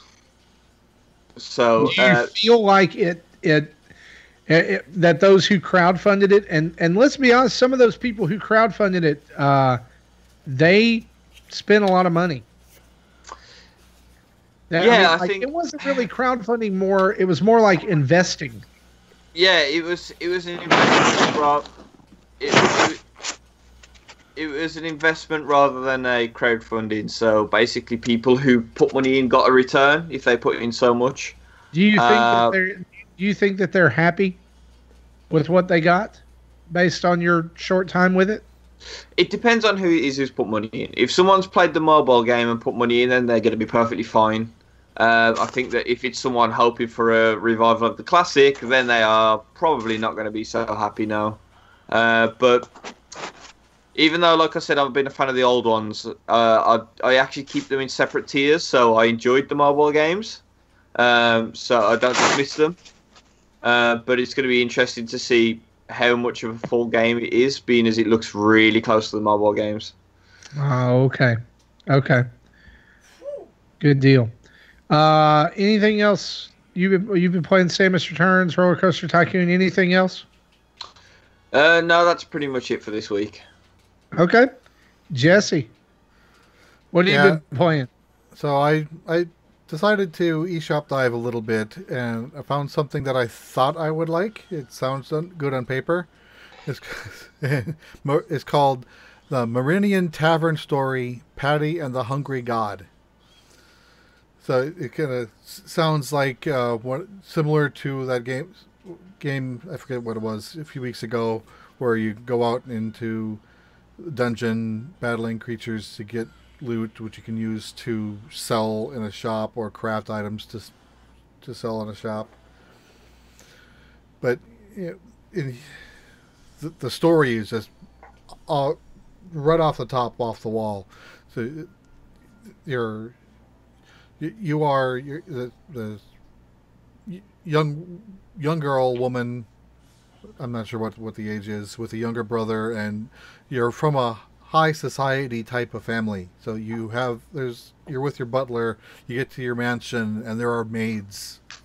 So like obviously there's money in this family, and while you're eating, all of a sudden, there's a lot of debt, and the house is getting foreclosed on, and you have to get out now, like in the middle of nowhere. Right now, literally, you kicked you out of your own dinner. And because on the way home, you accidentally freed the god of poverty, and thinking it was a cute little bunny, and you fed him, so he became bonded to your brother, and so that led to instant doom to the entire family's financial situation. So it makes no sense at all. So they give you this rundown tavern and say, here, your great grandfather started with a tavern in this city and built his way up, so you can do the same. So sure, let's try that. So you're able to go to a nearby field to do some gathering and hunt low-level creatures for items, and then you go into your kitchen to make what you can make out of recipes you find or know, and you can learn more recipes as you go. And certain recipes are locked behind, not only ingredients but implementation. So you need a blender to turn wheat into flour. You need a skillet to make certain items. You have to make a pot to boil water. So you have to figure out what you want to buy in what order to make certain items to sell in the tavern to make more money. And I ended up on 3 weeks of play. Is that sounding? It's sounding a little bit choppy. Awful. I think. Yeah. Oh, hold on. I think because your game is a fever dream, the microphone is chopping itself up.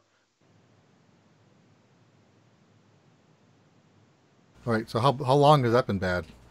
Just a Just few seconds. since explaining, yeah. Yeah. Okay. Yeah, so 3 in-game weeks long, and I get to the point where all I can make is tea, because I can't find any other ingredients to make better stuff that sells more. So I found I got myself stuck. So I'm not sure what I was supposed to do or what I did wrong. And of course, the more you make the same item, people are disinterested in it, so people buy it less often. So you have to constantly make new stuff. But if you can't get new ingredients to make new stuff, you're kind of stuck. So yeah, I didn't get very far into this one. So that's really all I've been playing, other than a little bit of Let's Go to my weekly Meltan farming. That's pretty much all I'm doing with Let's Go at this point. One of these days, I'm going to have to get a Meltan from you because I'm pretty sure that that's the only way I'm going to do it. So I have been playing, first off, Nintendo. I've been playing a lot of WWE 2K19 on the PS4. I have recently come out of the bunker that I have been in. I used to be a big pro wrestling fan from the time I was like 12 or 13 years old on until into college. In college, I think everyone was at some point, aren't they? Yeah. In college, like my wife and I used to hang out with some friends of mine back before we were married, and we would watch Monday Night Raw, Monday nights. In fact, before we were even together, we had 2 TVs in our dorm room, and there was a big one and a small one, and this was back when Monday Night Raw and Monday Night Nitro would compete, and whichever one was the most interesting, we would put on the big TV, and whichever one was boring, we would put on the little TV, and we would mute the little TV and watch the big TV. So you did your own picture-in-picture before there was picture-in-picture. Yeah, we did that. We did that back in like 99, 2000.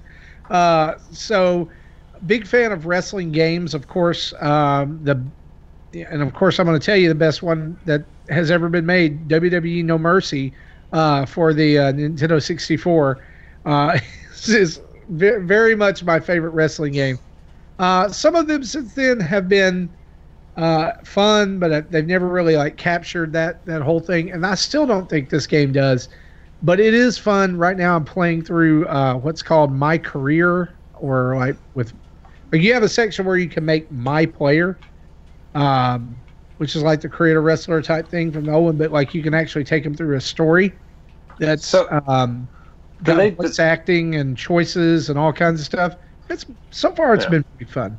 Do they do a good job of tapping into the history? I mean, can you play some of the? Because when I was into wrestling, I was people like Hacksaw Jim Duggan and Ravishing Rick Rude and those kind of guys. Are there people like that in there at all, or how far do they go back? And I want to tell you, there is a very extensive roster that you can do.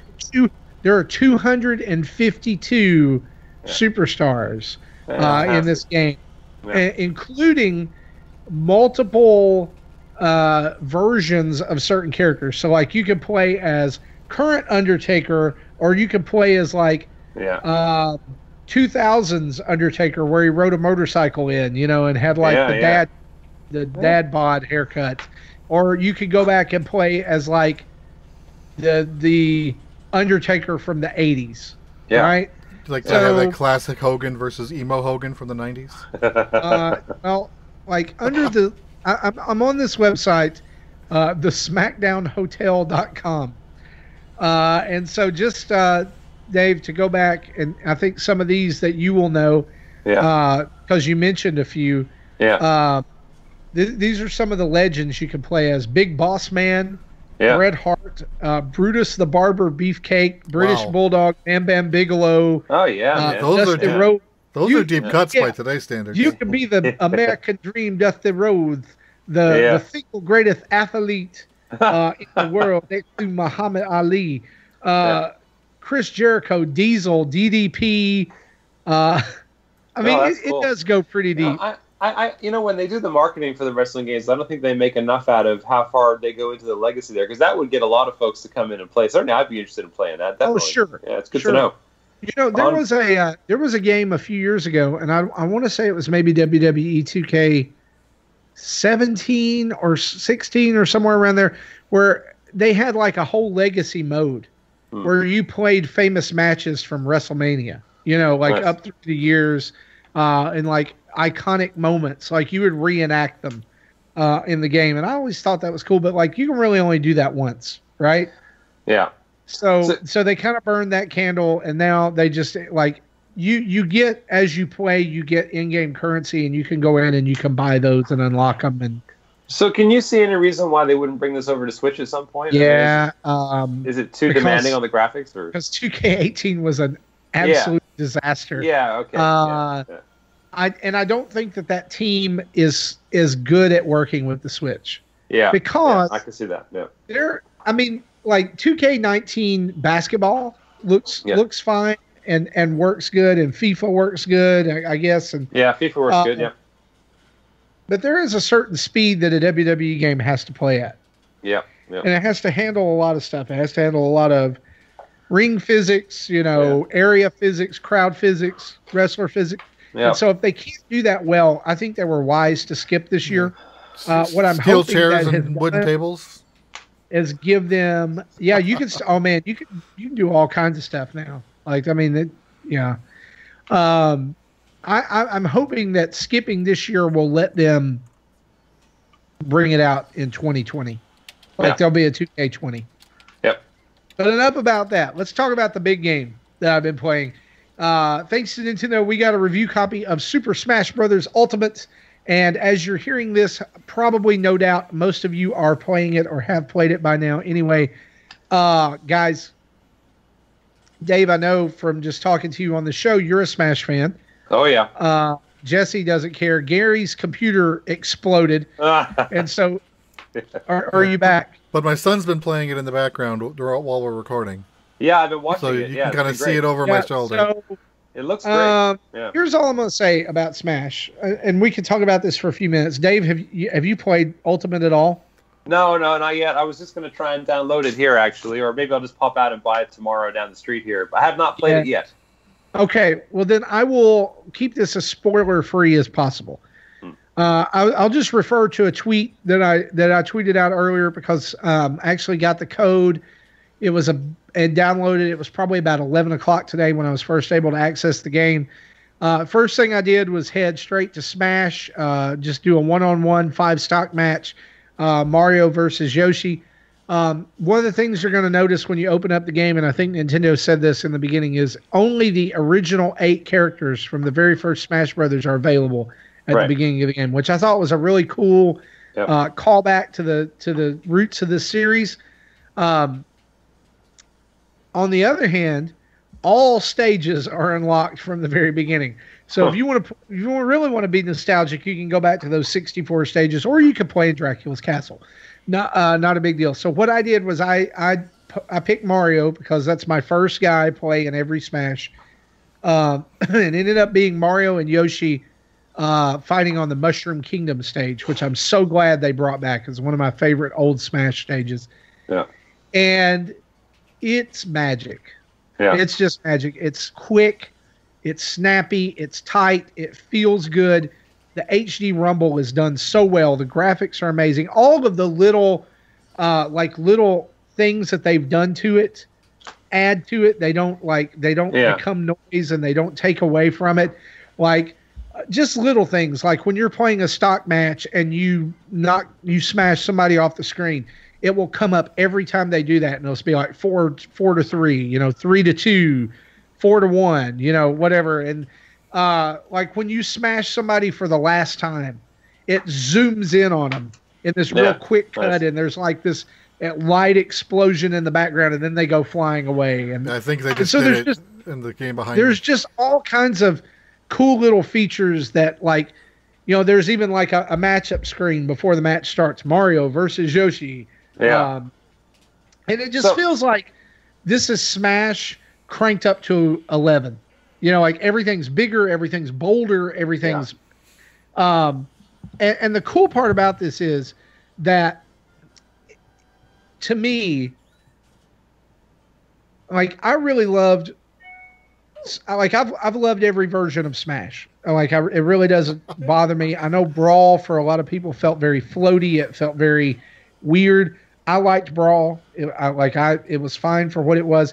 Smash 4 for me on the Wii U really perfected the formula of, like, combat versus speed, that like we had seen, like Melee was faster, it was more technical, Brawl was more about visceral combat. It really met in the middle. This just takes that and improves on it. Yeah, And- that's what I was going to ask, is how much it feels like the Wii U version, because some people will say it's kind of just a bit of a port, really, but it sounds like from what you're saying, they've done a lot of work on it. I think that there has been a lot of work done on it, and just to me, just feeling it, like it feels a lot like the Wii U, but I'm okay with that because the Wii U version to me was great. Yeah. Right. That Yeah, version, that generation Smash was fantastic, but it also feels very, like I said, it's snappy, it's fast. And I've played it on, like, I've not played it on the TV yet at all. I've not had time. Today was extremely busy day for me, so I've played it all handheld, but I have played it both with the Joy-Cons, attached, holding it. I played it in tabletop mode with the PowerA wireless GameCube controller that we got. Both ways, it feels amazing.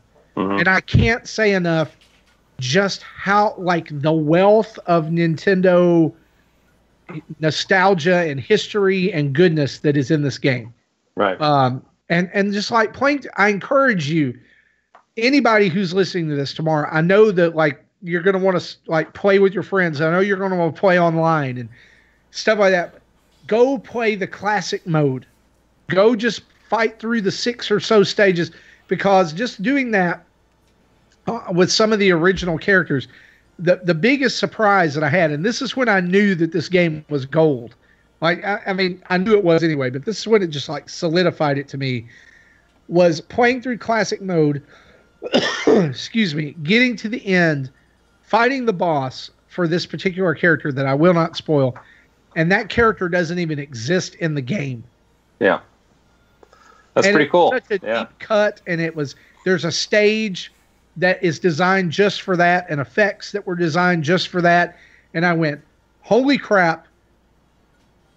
There's going to be so much in this game, right? That we don't even know about. Mhm. I've barely dipped a toe in World of Light mode so far. It's been fantastic. I've barely scratched the surface. I've not been able to put much time into it. I've unlocked maybe 4 or 5 characters. That does not happen. It's not hard to unlock characters, but on the other hand, it's not just like you're not going to unlock everything day one, probably. Yeah. Unless Because you just play it all day. there's 74 characters in total right now, right? Is that how it stacks up? I believe so. Yeah, So I think it's, 74 with Piranha Plant. So to unlock them all would take a good while, I would imagine. Because I want to know. There's different conditions to unlocking characters. Yeah. But Um, one of the things too about the spirits is you do get, like, as soon as you boot up the game, you're going to get a legendary or a rare, like, Yeah. whatever the highest thing, epic level spirit. Yeah. I got Duo from Mega Man 8, which was Huh. pretty fun. I was like, oh yeah, my first one's a Mega Man one. This is a good sign. But the thing about spirits is, like, the videos that they put out during the direct made them seem a lot more complicated than they actually are. Because when you get into World of Light, they ease you into using those Yep. and leveling them up and working with them, which I'm sure will become more complicated later on. But there's a great organic feeling tutorial with that when you first start. But the spirits, you can unlock a special spirit for every character in the game by beating their classic mode. So, like, you can get a Mario spirit or Pikachu or Bowser, Incineroar, whatever. I thought that was pretty cool. Yep. And there's just, like, even seeing those, there's so much to dig into and so much to do. I'm so excited about this game. Like, I'm so hyped about it. I can't wait to put it on my TV and try it. Yeah, I did try the online today. I will say that I did try online. Apparently the servers weren't up yet. It would not allow me to get online and play at all. It wouldn't let me, it would let me go through the menus, but I would try to get to the online, like, to actually find a game, and it would just say other person's console's not responding. So Yeah. I mean, do you guys have any questions about it? I might be able to answer them. So one thing I've been wondering, that if you Did you say you've done much of the World of Light or not much of the World of Light? I so did far? like the first 5 battles. So I'm wondering how much of a story is that, and how much of it is actually just A to B. You're going to do some battles and unlock some spirits, and That's a great question. Yeah. So there is a story in the beginning. It is a lot of footage that you've already seen, you know, from the last direct. Yeah. But it does have subtitles over it, which it's writing over it. I won't call it subtitles because it doesn't follow along any narration or anything, but it does kind of flesh out things. Okay. There, some of it is subtitles, like the very first part, you know, where Fox is like, "Don't let a single one of them escape," you know, get away. That's subtitled. But then from there, it begins to tell the story up to the point that you start as Kirby. Right. Since then, I will tell you what I've done. I've done about 3 battles, and I unlocked Mario. Okay. And there hasn't been any more story past that. I had to stop at that point, and I had to leave where I was, so I just shut it down. And but those were really fun. Well, like, that's what some of them were really cool. Yeah. Like the one where you fight Mario. I mean, you're fighting against Mario, but there was one where I was fighting Giant Rob on top of the tower from Breath of the Wild. Yeah. And it unlocked the Guardian. It unlocked the Guardian spirit. Cool. Yeah, that's cool. It says this. It's like Rob is giant and has a preference for standing B special. Yeah. So he was basically what he was doing was he was acting like a guardian. Yeah, right. So he was sitting there and just shooting out the I-beam laser over and over and over again. And he also had something on him. He wasn't metal, but like he didn't get knocked back when you hit him, and it was a stamina battle, so you had to take him all the way down to 0. Yeah, yeah. So there's lots of these things in there, and this, like, it's hidden. Like, you know, you go to spirits and there's adventure, but then there's like another area where you can do challenges in the game and unlock spirits. And I will say this, because this is something I learned tonight. If you have the Timmy and Tommy Animal Crossing amiibo, if you tap those in the game, it will unlock a special spirit store. Oh, cool. That is exclusive to that amiibo. Yeah. That I'm sure we will get later on, but it allows you to buy items for your spirits and even buy spirits that you have not seen yet. And that is just one of those things. Now I just wish I hadn't walked past all those Animal Crossing amiibos for all those months on end. Can I tell you what? When I found that out earlier, you know what I did? I got on Amazon. Yeah. And I bought one for $5. I was like, you know what? That's a worthy purchase. So I encourage everybody tomorrow, just start tapping amiibo. Just see what happens. Yeah, yeah. That sounds cool. And how long is it going to take me to get my little Mac? That's the other question I have. Well, okay. So I don't know. And I will say this because, I mean, we know the roster of the game, right? Yeah. Pretty much everybody knows the roster of the game. The first character that I unlocked was Ness. And it was after that match of Mario versus Yoshi. And so my first thought was, they're going to unlock in the order that they showed up in the series. Yeah. So, you know, he was one of the secret characters in the first Smash. My next unlock was Sonic. So, that shattered that theory. Yeah, yeah. So, it seems to me that for character unlocks right now, there's no rhyme or reason. Okay, so it is a kind of random thing. My son completed Mario's classic mode and unlocked a different character entirely than I unlocked at the end of that. Yeah, I just asked Matthew if he unlocked Sonic yet, and he has not. So it seems to be random. Yeah. Because I know he unlocked Jigglypuff and Inkling while we were recording. See, I'm not seeing Inkling at all. In fact, I was playing on another character's classic mode earlier and saw Ken for the first time.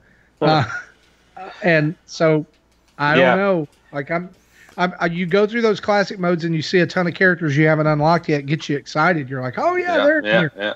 Well, I'm excited. I'm going to go down to the Nintendo store in New York tomorrow and see. I'm going to get the game, and I'm going to see what they have promoting the game there, because I'm sure that's going to be pretty amazing. When it's like the only one in the world, right? So it's pretty cool to But walk. you know what they had tonight? They had, if you were standing in line tonight for the midnight release, you got the Smash coin. Oh man, I knew I shouldn't be on here with you guys. What was I doing? What was I thinking? All right, we appreciate the sacrifice to be on. Man, I would love to go to that Nintendo New York store. Oh, it's cool. It's really cool. I asked Matthew what he thought of that wireless controller, the Power A one. We just got it the other day, and he says other than he has a tendency to accidentally hit the home button, he's liking how the controller feels. Yeah, so we have a video up on our YouTube channel. I'm glad you mentioned that I did earlier this evening. Not a great quality video, but what I wanted to do in the brief time that I had before an event that I had to get to was show how the controller worked, on Smash. Hey guys, I'm happy to report to you there's a very, like, to me it's imperceptible. I'm sure somebody will time it out or whatever, but no input lag whatsoever. That's great. And it feels great in the hand, like took me back to my college dorm days, playing Melee on 99-man stock mode with my roommates all night long, just like eating pizza and hanging out. And I'm so glad. Like, if I did not have this one, I would be headed to GameStop tomorrow because they have the gold exclusive version. Cool. And I've got so many controllers right now. Like, I can't do any more. I can't have any more controllers. And we just got into today, like, I haven't been home to see them yet, but we got in a Nyko Pro controller that they're calling a core controller. And we got in their version of Joy-Cons, the ones that don't dock, that have like the micro USB on them. So I'll do reviews on those this week as well. They really look kind of weird. Like the buttons are all triangular and stuff. I don't know. Yeah. I'll put some pictures up of them tomorrow. But that's what I've been playing, guys. I'm going to go, like, we got to get done with this so we can go play some more Smash. But before we go, let's head right over into our communities for just a minute on our good friend Dave, who has joined us tonight and been such an amazing guest. Dave, where can people find you? I know you're not on a regular podcast or anything, but you are a faithful supporter of the show, and we are so thankful for that. Tell people what you're up to and maybe where they can find you online if they want to interact. Yeah. So my gamer ID and my Twitter ID are all the same. It's all Pikmindee, PIKMINDEE. That's my Twitter handle and my gamer tag. So and it's the same on Switch and Xbox and PlayStation. I like playing with fellow Nintendo fans on the PlayStation and Xbox too. So do look me up there. I'm always looking for folks to play with some of those kind of online multiplayer games who come from the Nintendo mind space. So that I've looking at people who would come and play some of those games with me there. Far Cry 5 with Nintendo fans is fun to do. Far Cry 5 with Far Cry 5 fans not always fun to do. So that's where I'm at anyways. Is Pikmindee on all the media and all the game locations. Awesome. Yep. Let's head right over into our topic submissions channel of our Discord. Here are a couple of questions from that today. Zablanc asked us this: with the release of the latest batch of NES online games, we're now about to hit the point where all the pre-announced games are available. My question is, if you're Nintendo, what would you make January's 3 games be? What do you guys think? These all need to be NES games, right? I would say right now, yes, because they haven't announced anything further. Yeah, I think that's about right. Yeah, I'm just thinking. That's a good question. Yeah, one of the suggestions that I liked was the Castlevania 2, Simon's Quest. Mm-hmm. Even though it's an obscure game that probably needs a walkthrough in order to be played, but it needs an SP version. Yeah, but it is a game that I've been wanting to play through, or at least try to play through. and I haven't had a chance to do so. But this will Yeah. give me a chance to do that. Another interesting suggestion that I saw was Crystallis, which is a very obscure NES action RPG. Wasn't I that played already part of a bundle that was recently released? It's on the SNK collection that's coming out. But you know, I mean, there's other games that have been part of other bundles and other classic releases that are on there. That'd be good. I also agree with John's suggestion of Contra. Yeah. I think that's a classic that needs to be on there. I would like to see Punch Out. I can see that happening. Punch Out's definitely going to happen at some point. Yeah, yeah. I just don't know if it's going to be January. Evil Soul in the chat. Castlevania or Castlevania 3 out there as well, mainly because I avoid 2 like the plague. Yeah, Evil Soul in the chat says Final Fantasy 2 or 3, which had Famicom releases but did not have NES releases. Oh yeah, the real 2 and the real 3. Right, not the Super Nintendo versions, but which obviously would, unless Nintendo has a pocket translation that they've never shared with us before, I don't see that happening. Not if they're going to keep the worldwide one-to-ones.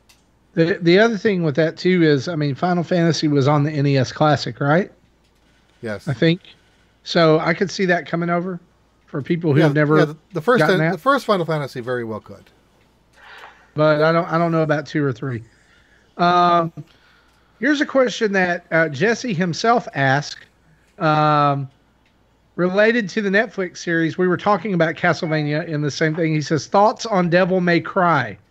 I heard from GX people that it may be a hard one to tell a story with, but I've never played any of the games. I played some of the first one, got frustrated with it, never played anymore. After that, Dave, you have any experience with Devil May Cry? I've never played any Devil May Cry, but I've played a lot of Bayonetta, and people tell me that they're very similar.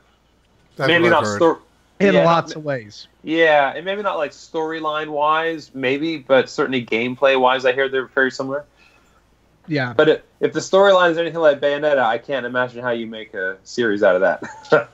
I don't know, but the guy who has done Castlevania on Netflix, I think has done an incredible job. Yeah, great. Yeah. I watched I watched season 2 in like a day and a half.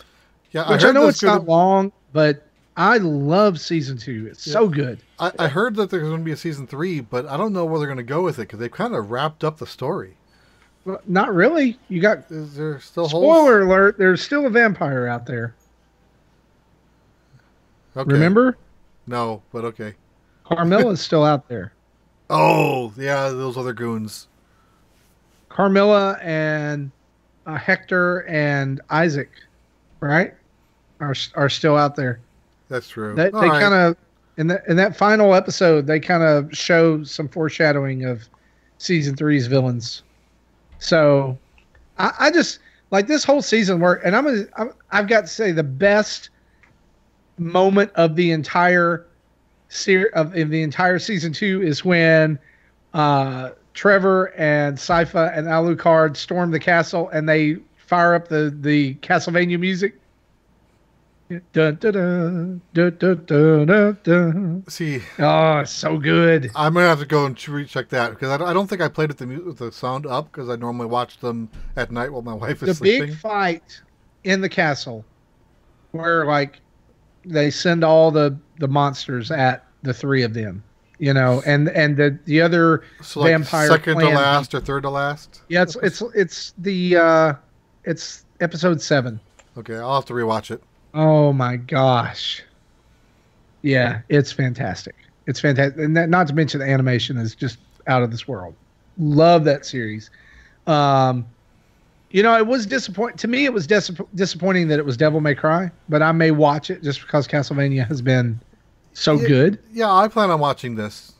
I really do wish it had been Zelda, though. Yeah. Yeah. So, but that's just... small side note, but related to Netflix. Season 8 of Voltron comes out next Friday. And it's the final season. Yes. So I got to catch up. I watched the first season and haven't watched anything past that. You got a lot to catch up on. I know. JC Sorrell asks us this. I'm interested in hearing you discuss where Smash can go after Ultimate. Ultimate literally has everything the game has ever been. So how do you make the next one interesting, or will it simply be enabling you to play essentially the same game on new systems? What do you think?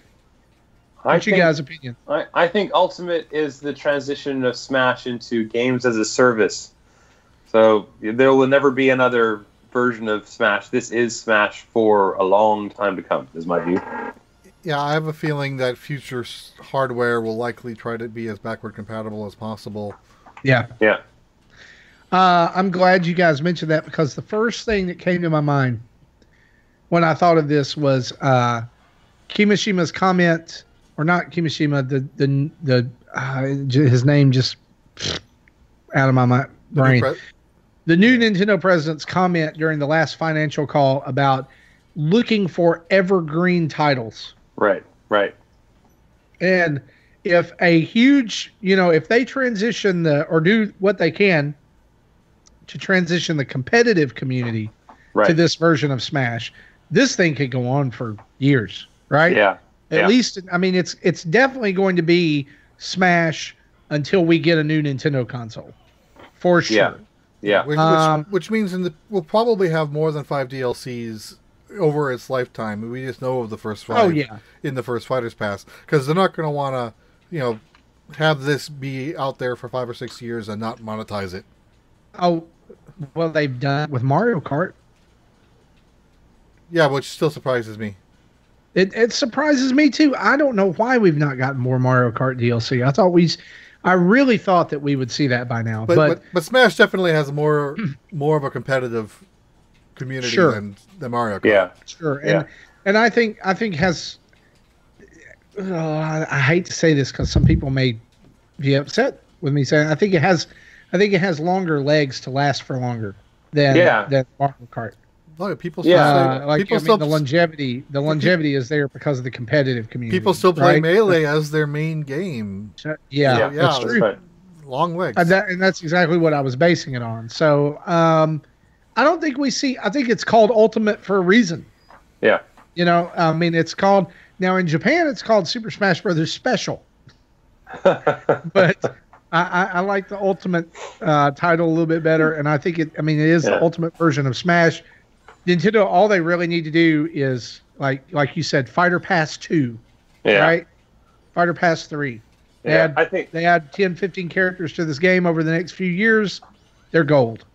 I think Masahiro Sakurai gets to do 3 characters a year for the next 5 years, and that's kind of how it goes. And then people get to speculate when we get Waluigi forever. And make a new Kid Icarus game. Yeah, maybe. I think it's time for him to make something new, not Smash. So. Yeah, I think so. Yeah, I would be, and I would be totally fine if it was Kid Icarus, or let him loose on Kirby. Yeah, because that's a honestly one of Nintendo's franchises that's gotten a little bit stale. Yeah. Needs some new eyes. Star Allies was good. Star Allies was fine, but honestly, it's time to let somebody else be in charge of Kirby for a little bit. Yeah. Guys, those are pretty much all of our questions for this week. We didn't really ask for any on Twitter, but I do want to go over, and I'm stalling because I need to pull up our mail. I know that we have one in our mail. If you'll give me just a second. While you're looking, I have something I want to talk about. Go ahead.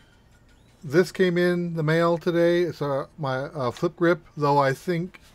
Yay! You got yours too. Flip Grip buddies. Did you get it through... Did you go through the Indiegogo, or did you get it through the Fangamer direct purchase? Do you remember? I Indiegogo'd it. Okay, because I did both. The Indiegogo was for me, and the Fangamer direct purchase was for the show to do its giveaways in the future. I don't know which set this is from. I thought this might have been from the Fangamer one, because that had Fangamer on the email, but of course it could have for both. So I'm still expecting. I got 2 of these. I'm expecting 2 more to come in, and then we'll figure out what to do with those. So I haven't opened it yet. It's still in the cardboard. But Well, I'll give it open it up this weekend and give it a try with Donkey Kong. I opened it and tried it immediately with Donkey Kong, and it's fantastic. I'm gonna have to find me some more games to use it with. Try the pinball one. That's the free To me, download with this one was table. like I knew that Donkey Kong was the only thing I could use it with, but to me, it was one of those things where it's like, if I don't get this now, I'm gonna regret it. Like I might miss it or whatever. It's extremely well made. I was very impressed with it, and it does come with.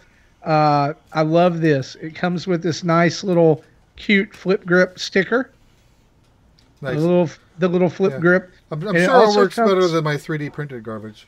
It also comes with this credit card material type card that shows you the instructions, but it also shows you that you can stick this in the back as a kickstand. It's a kickstand. He did show that in the video.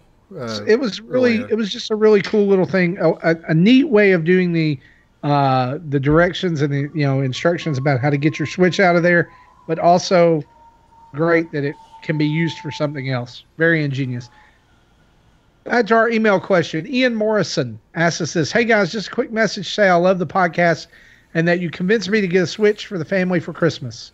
Anyway, my wife is a big Splatoon Turf War player on the Wii U, and she always has big high scores, generally around 2,500. Is this a higher than average score, do you think? Keep up the good work. It's a higher than my score, that's for sure. Yeah, mine too. We should ask Eric Plunk what he thinks. Oh yeah! The- Wow. Yeah, Eric Plunk, golly, that guy needs to put together a team, go win some money. The title of this email was Future Splatoon Champion. Honestly, Ian, if you're listening to this and your wife, that may be something you want to look into. 2,500, that's pretty good. So Yeah, and I would definitely make sure that your Wii or that your Switch purchase includes Splatoon 2. Yeah. So a good score is apparently somewhere around 1,000. That's a good score. So if she's getting 2,500, she's kicking a lot of ass. Yeah, By the way, it's great that they're getting a Switch for Christmas. That's good news. It's good to hear. I It's a think great time of year to get it. I think a lot of people are getting Switches this Yeah. Christmas. The Nintendo might hit their magic number by April after all, with all this news coming in. With What is it, 20 yeah. million or whatever they're talking about? I forget now. yeah, Yeah. like And in the but I would say as well, it definitely. I mean, it kind of goes without saying from that email, but it is definitely worth getting the Splatoon for the Switch as an out-of-the-box game you want to have on day one, because it's a great experience, obviously. If you like Switch on Wii Yeah. U, if you like Splatoon on Wii U, you'll love it on Switch. Yeah. yeah, and I mean, if you're looking for an online game with a lot of players, Yeah. like there's Yeah. you're gonna find matches, you're gonna be able to do it. Like Splatoon 2, definitely. Smash, Super Mario Party, all of these games, great stuff. Go get you some Switch goodness. Ian, thanks for writing in. Guys, that is episode 208. Go play some Smash. Go do all those things. Go play some Smash and enjoy. I'm on it. Yeah. So, Dave, we want to thank you for being on again this week. We want to thank you again also for all the support that you show to the show and to Nintendo Dads. And we want to say that to all of our patrons as well. Thank you so much for each and every dollar that you give us. It helps us to continue to do great things like all of our videos and game reviews and stuff like that. And so always hear us when we say we love you, we care about you, we're thankful for you. You guys are fantastic, some of the best fans and friends that we could have. And we are super thankful for you. Dave, again, thanks for being on the show tonight, man. It's a pleasure and an honor. I look forward to next time. Awesome. Yeah, we got to have you on again sooner than later. We're going to wrap this show up then tonight. We want to say a huge thanks to our Patreon producers, Dave and Tim. And we want you to head over to patreon.com/Nintendo Dads, where you can support us just like they do and get access to our exclusive Discord for patrons. You can follow us on Twitter, Facebook, Instagram, Twitch, YouTube, anywhere really, social media at Nintendo Dads. You can email us at nintendodads@gmail.com. Call us and leave a voicemail at 929-25-NDADS or 929-256-3237. And if you want to buy some sweet Nintendo Dads merchandise just in time for Christmas, you can go over to tiny.cc/Nintendo Dads store, all lowercase, to get yourself hooked up with that. We want to say a big thanks to OC Remix for the music used throughout the show. And we want to say a big thanks to you again for listening to episode 208 of Nintendo Dads. For myself, for Jesse, for Dave, and Gary, whose computer has apparently exploded, and we hope he's okay. We hope you have a great day. We'll see you next time. Bye-bye.